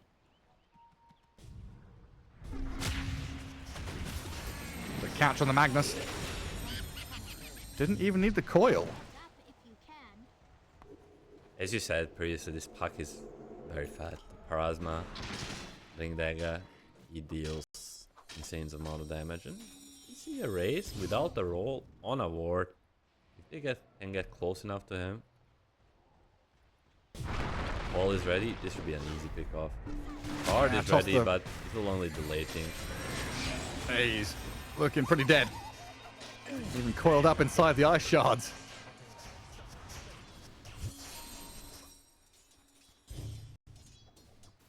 Well, this is where Na'Vi can start playing those two lanes again. The top's going to push in. Mid lane shoved by Shad. And then they get access to the potential Ancient spawning in behind the Lifestealer. Magnus is missing, says the task. I was pointing out that Aggron will be very hard again. Just try to choke them out of resources on the map. Or we'll see Kaori throwing the lines again on the minimap. But still, I hope for the sake of the fairness of the game, I don't know how to call it, Garrett, but I hope we see the 5v5, you know? The honor. honorable fight, like, cause I hate it when it's just one team pinging up other again and again. And yeah, you want one of those Victorian duels, right? You know, turn around, walk 10 paces, turn around and shoot. You don't want someone sneakily bringing out, you know, a minigun or a sniper rifle or something. The fireman smoke might help them out to see if they can catch. They see Kaori.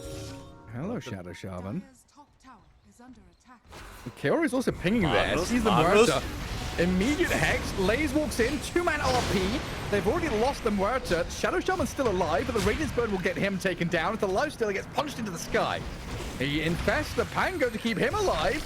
And that Infest burst out, takes down Boom's Tiny, while Erase is getting chipped away at by the puck on the right-hand side. Down he goes, while V-Tune, he's still here with the Magnus, trying to fight back into the puck. Open wounds across on the QBFY. V-Tune healing up a ton, takes another down. A triple kill for him, and TP's home successfully. V-Tune 1v5 again. It is. Truly is saving the Pango for a moment, like just basically doing everything on its own. It was not too bad of an RP, but the buyback on Shadow Shaman kind of turns the tide. It's what when you fight close to enemy towers, the buybacks come in place. And the Na'Vi tried to do what we suggested to focus everybody, but the Nakes, and now it's gonna be a matter of question if Nakes can do it all on his own. What does he need? Oh, he needs the Aghanim Scepter. That's what he needs. Axe Basher is gonna be pretty standard build.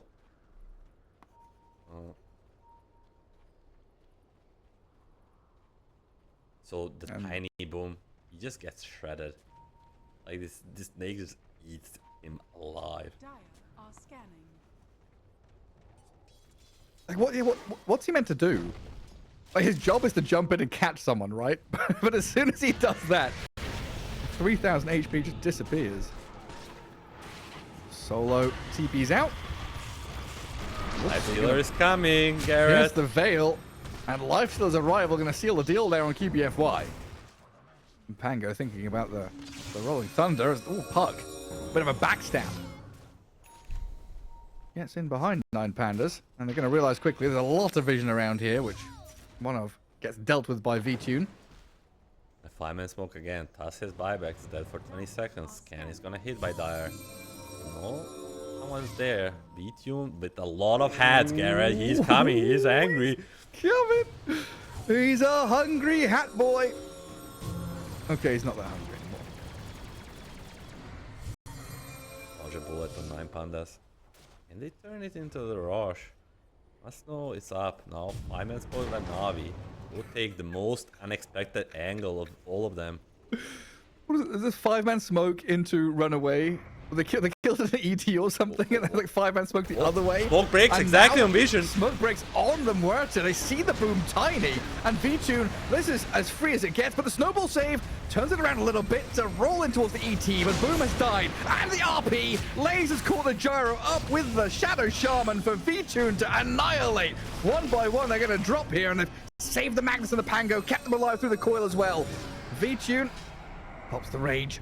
Armor toggles, turns around to try and catch up to puck. The Gyrocopter very happy to have slipped away from this thanks to Sanctity and his defensive tools. And the puck seems like too difficult of a target for 9 Pandas to finish off. Same goes for V2 and Lifestealer. He lived through all of it and dish out 5,000 damage. And they make a jump, they kill Muerta maybe, but Tiny puts himself in harm's way. Means this Lifestealer just chews through him, solo buys back. And that's gonna be 2 for 3 Fade and a Rush for this 9 Pandas lineup. They just don't have enough to deal with this Lifestealer, as it seems. Like maybe down to the late game, Puck will be able to kill everybody else faster so that they can leave this Lifestealer lost.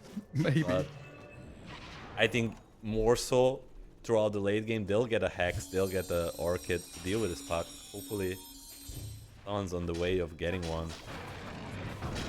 I'm like a little surprised that Shad managed to get out of there. You know, that RP landing, the damage from the life still looked good, but Shad's Gyro escaping somehow. A lot of hats on his head. TP's across the outpost, readying themselves for maybe an attempt on the Lifestealer there, but V-Tune's already backed up. Vision advantage. Wanna use the hill. Butterfly next on Gyro. Help deal with Lifestealer for sure. Still like kind of defensive item, you know? You may not die so easy to him, but you're still not killing him.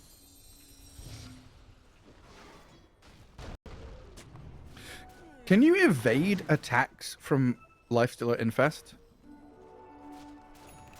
Like when Lifestealer Infest inside of you, I know what you're asking. they're normal attacks, I right? think you can. You can evade them, okay. It seems weird that you can evade something from... You know, he's inside of you eating you. How do you evade that? Ha! I'm gonna dodge. Oh! You know? Well, that sometimes doesn't make super sense, but it is how it is. But I'm still not sure. Maybe you're right. We'll see. QBFY going for this Aghanim Scepter. Dire's bottom tower is under That could be a game changer, especially if 9 Pandas tries to breach some high ground. Still 2,000 away. Dire's bottom tower. Shad. Shad shows mid. Oh. Ooh. That's a lot of hats. Ward is He's playing. They been see spotted by him. the ward. There's the jump. Magnus skewers him back in with the RP. Surrounded on all sides. Shad is going to die. 80 seconds without your Gyrocopter. And now Na'Vi frantically trying to push out side lanes.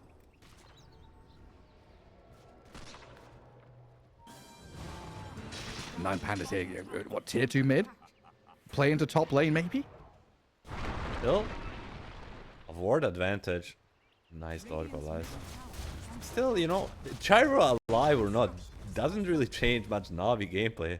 If you get what I mean, they still want to like kind of play cat and mouse and just kill everybody else but Lifestealer.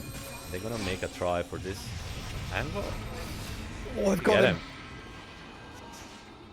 We've silenced up this puck for a second, but Sanctity is long RP gone is now. not ready. No RP, no Pango, almost and 0% to catch this this puck. Yeah, Octarine, Parasma, good luck. Elder Titan. Shadow Shaman gonna die after placing Serpent Wards up on the high ground. And Boom, trying to dodge away, skirting the edge line of the trees. Does get a good avalanche toss to kill Solo in his dying moves. And beyond godlike V-Tune. I got a little bit of damage on that tier 3, top and bottom. Cat and mouse losing some- continues, you know, you die on 2 heroes for 1 ET, but it's still at enemy base, you know? Yep. So all the other waves get pushed, and it seems like Na'Vi is content with going super late game. Just get like Imba items and Puck and hope he like kind of 1v9s. Gonna jump mid again. Can they kill? Is it enough? They've got a BKB on the Magnus to get away, and now the puck may be overexposed with the damage out of this Muerta and Pango. Beautiful chain. Well executed with the disables. And Erase is even rolling to try and find the Tusk, who he's been scouted actually. Erase catches a glimpse of him, but QBFY has the blink first. At least the Parasma finishes the Magnus, but still not the trade that you want. Oh, it did? Yeah, you're right. You want, like, you don't mind anyone dying on Navi in like a 1-for-1, 1-for-2 trades besides the puck. That's one guy you want to get all the items you can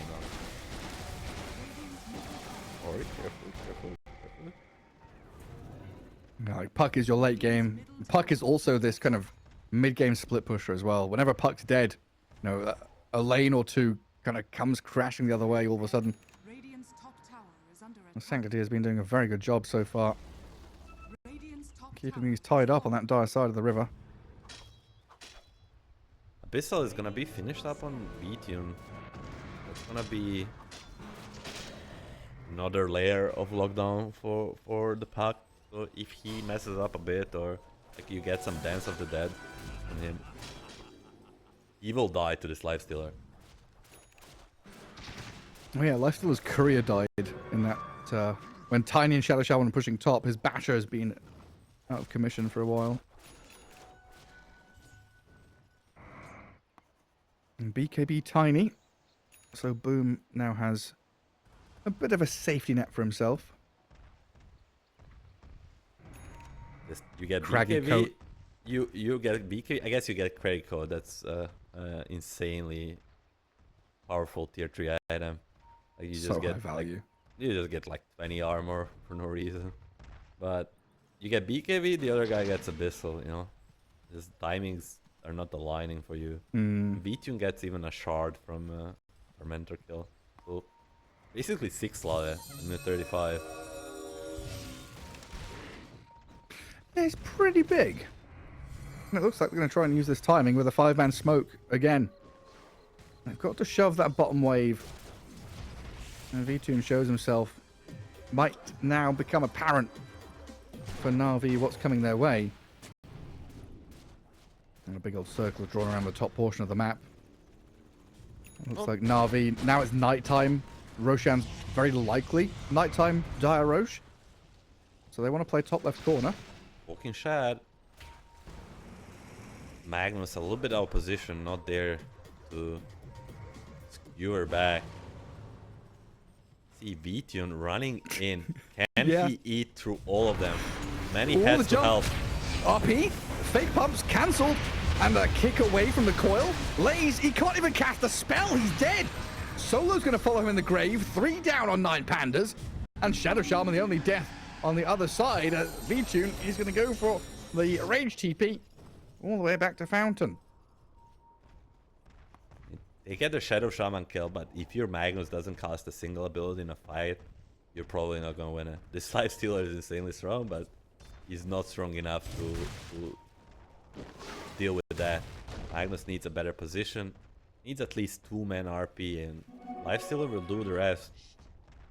Again, Na'Vi with the vision advantage and position advantage, winning this fight. Exactly right, like 9 Pandas approaching a dark high ground, going up staircases like that. Easy stuff for Boom. And Sanctity. It's a thing we talked about in the early game for Na'Vi, where 9 Pandas just feel so strong, guys. We just need to catch them and we'll kill them. Like, we just need them in front of us and we're gonna punch them to death. But it's not that simple, and Na'Vi proving that there's like many ways to play around the map. Pangolier finished Orca, so now another layer of lockdown for this puck. No way to deal with it. Aghanim's on puck means like he just needs to get ulti off on one of these heroes and they're just gonna shred. Deja vu for Solo up at top. don't go down those stairs, you're gonna die. 5 members of Na'Vi ready to jump. And they get a bit of a kickback on the Magnus, but not enough. QBFY is bitten off more than he can chew this time around, it looks like. He forgot, Garrett. He forgot to read Magnus' innate ability. I think everybody forgets. It's solid core. Oh yeah. Suffers 50% No less way. knockback from enemies' abilities. So I yeah. have no idea what you were talking about. Like, what did I forget? You cannot forget something that you never knew about. Oh my So. god. Slow resistance and 50% less knockback. And then slow resistance. Like, yeah, you read the slow resistance because that's like, oh yes, there's where the numbers are. 50%. The actual text has words in it too, everybody. What else has knockback in the game? Like Deafening Blast, Tusk Kick. The tier 3 pass range, I think. Oh, the Tiara, whatever it's called. Band, I think it's band or something. Little crown. Psychic Headband. Like it headband, yeah. Yeah. That's a pushback item. Oh, RP on Gyro. Hang on a second. They tried to hex him to save him, so Shad gets off the BKB, turns around and kills the Magnus off. Na'Vi from his high ground position have managed to kill the Magnus. He's dead without buyback, but they're still respecting this V2 lifestealer. Under Serpent Wards, though, might be an opportunity now to go back in to kill him off twice in a row, because that's what they need to do. Aegis claimed up, and Na'Vi steps away from victory here. V2's going to try and literally 1v5. Pango's going to roll across and help out a little bit, but the chain disables look tremendous from Na'Vi as they destroy the lifestealer. He's got buyback ready. And he's probably going to have to use it if he wants to save his base, because Lupsi dying there means Na'Vi are now 5 versus 1. And even if you buy back, a 5 versus 3. Yeah, I mean, the Na'Vi just heads up play going high ground, then they're doing the Aegis, and Magnus does the one-man RP, and that's not close enough. Lifestealer has to buy back. Glyph will be refreshed because creeps will kill the melee barrack, but they need to do something fast. Yeah, your throne's exposed here. And Lifestealer's got to go now. Pango's made his move in already. Cooldown's coming in. Lifestealer straight to the back, though. Munches on Sanctity. Kills the puck off, but Shad's dead as well. They've kept the throne alive, and Boom's in trouble, too. The bash of the kill from V-Tune. I don't know how close you can get, but baiting your throne like that. Some serious risky business from 9 Pandas. A perfect decision in the end. This Lifestealer couldn't go through the gyro in the first iteration of fight, but this time around with the splitter plus ET standing next to the gyro, it means so much minus armor. Eventually it was more than enough for Lifestealer to just kill him, and now we go other way around. How much can they force? Well, they used 2 buybacks. Muerta and Lifestealer. Pango and Magnus have nowhere near enough money for buybacks of their own. So this 5-man from 9 Pandas, yes, they can get something, but they've got to make sure to not lose anything on the way out. Radiant's middle tower has fallen. Balancing up the barracks would be a good first step. But there's a glyph here to delay it. Smartly enough, Navi not using the glyph for the tower, waiting for them to get close to killing this healer X. But if you just use the glyph for tower, they might straight up go for the tier 4s, and then like maybe you even have to use some buybacks to turn them. Yeah. Clever. This Lifestealer buyback is definitely a winning condition for Navi. Yes, you lose 3 heroes trying to go for throne, but next time Lifestealer dies, you're probably straight up on the game. Lifestealer buying out now as well. MKB on its way. Ancient Guardian, his tier 4 neutral item. And Really holding a high ground. Defending the Ancient. And a smoke from both teams. Here we go. Milan. Shad shows on the mid lane. The Gyrocopter. He's got BKB, Satanic, and Butterfly, but there's an MKB from this Lifestealer, and they run on the snowball.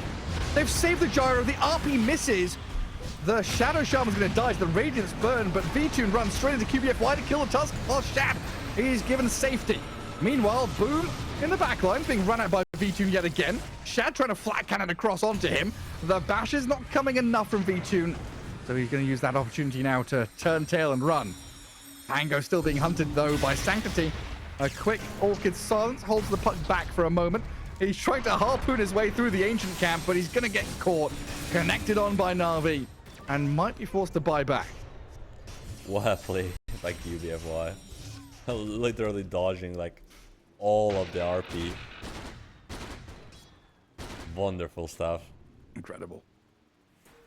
And that was even like, that was the 2 biggest scores of the Navi are really shy of level 25 on Puck and Gyro, and now they have both. They're gonna straight up go with the smoke, try to catch Snakes off guard. Level 25 on pack. It's gonna make a world of difference. Lays and V-Tune both have Roshan's banners in their backpacks. You've got to go and defend your base at some point, boys. Shad skewered past the throne in towards the fountain, but not in the well itself. Dead. In comes V-Tune, though, and blows the gyro up. The glyph is there to buy time for this throne as the buyback from gyro returns to the battle. The Serpent Ward's being dealt with by the Lifestealer. They've got to kill them off and defend their ancient because Shad is coming in for round 2. The gyro rethinks, though. Na'Vi, they back up, scared of or respecting this 9 Pandas lineup who have held their throne these past couple of attempts. No way you go for this. I mean, now this gyro buyback looks silly, but he might have to use it for defending the throne because of V-Tune. He knows there's no Taz buyback. He knows there's no Shadow Shaman buyback. They both used it 2 minutes ago. Now you find AD rune. You have Roshan banner. I don't see what's stopping you from going straight for the throne. You've got 2 Roshan's banners. You glyph all of the creep waves. Oh, Look at the is curve. Puck caught? Sanctity is okay for now. What's the curry? Oh, the curry is dragging creeps across. Yeah, this one creep that would have allowed for them to push high ground while 2 supports of that. Kaori. This is why we pay him the big bucks, says Na'Vi. Heads up play with the curve. Very, very clutch. And now it's down bottom trying to drag waves there as well. Time bought. 20 seconds for Tusk. 10 for Shadow Shaman. 9 Pandas. Double damage on this Lifestealer. And the Roshan's banner there to protect the creeps. Tier 3 down here looks pretty dead. It's just a question of how does the fight actually break out. So many ways to counter-initiate from both sides. It looks like 9 Pandas just going to leave the creeps to do the dirty work. Still need to be very cautious on this Lifestealer. 2.5 minutes without a buyback. That's a funny game, isn't it? Yeah, I find it very interesting. I think many of our viewers do. It's not very clean from either side, but it's also a lot of risks taken from both sides, which makes it quite interesting. Going for the throne, not for multiple Raxes. And now back into the Roshan waiting room.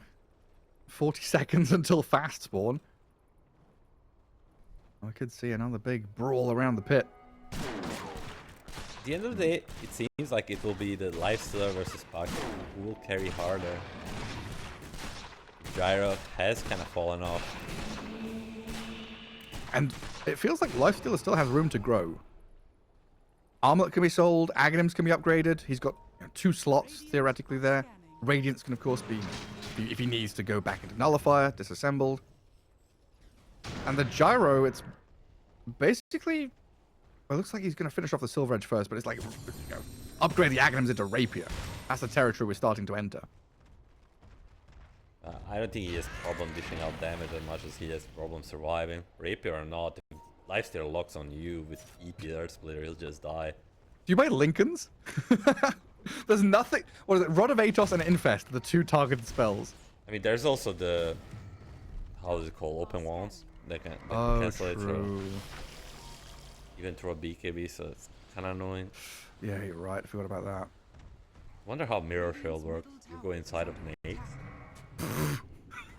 I don't know. You need minute 60. I think right now, if I'm Na'Vi, I'm looking at this Rosh, I'm looking at this Puck buyback or Refresher, one of the 2 to carry me throughout this game.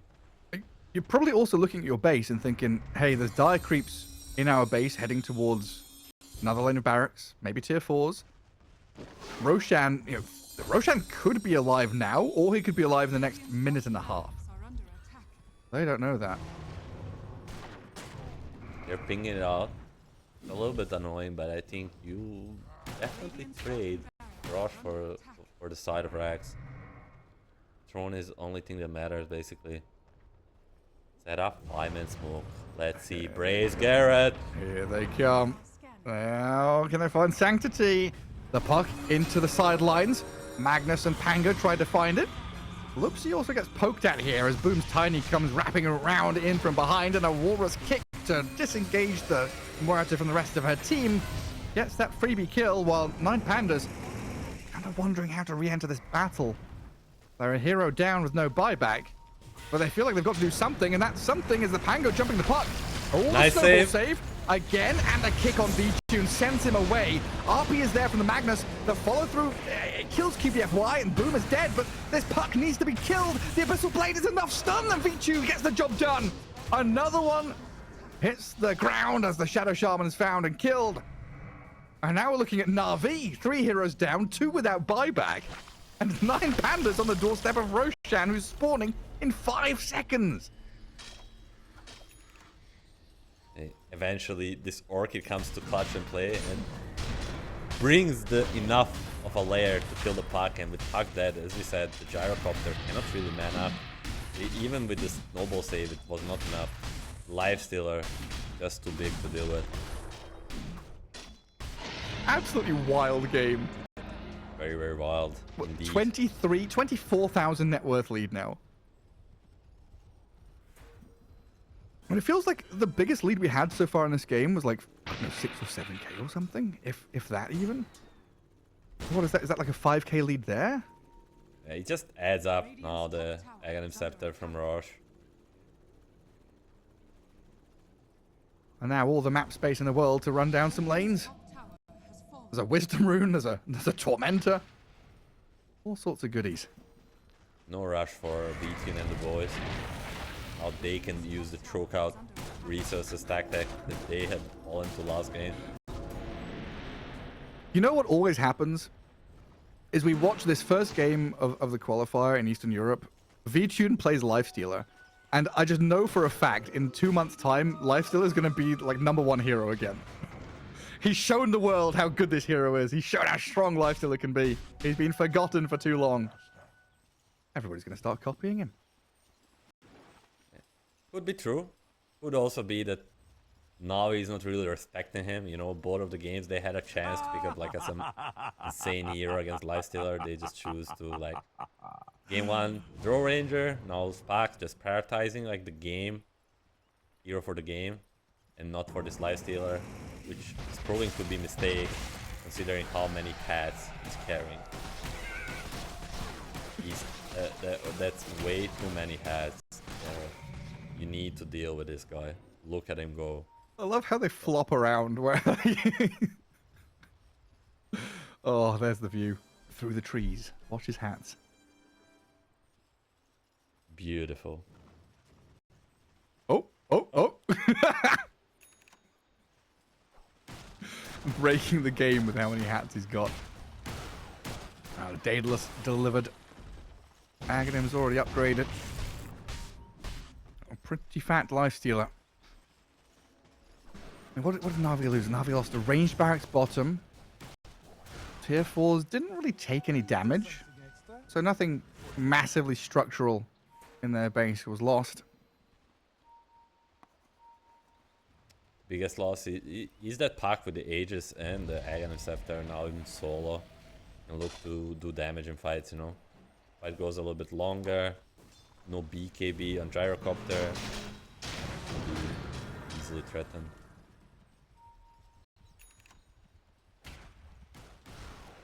What is it now? 8 minutes to go until Mirror Shield? Just gotta wait 8 more minutes. 9 Pandas, don't do anything crazy. Just chill. I think Navi has figured out the way. Split push is the way. S4 coil needed. Navi Alliance 2025. Yep. I'm gonna come back and kill Serpent Wards. Arrays, Rolling Thunder. Ooh, can we catch it? No, we can't. We're all leashed up. There's a pretty strong talent on the puck. Kara's Shadow Shaman still sticking around here. The puck also gonna silence the Magnus.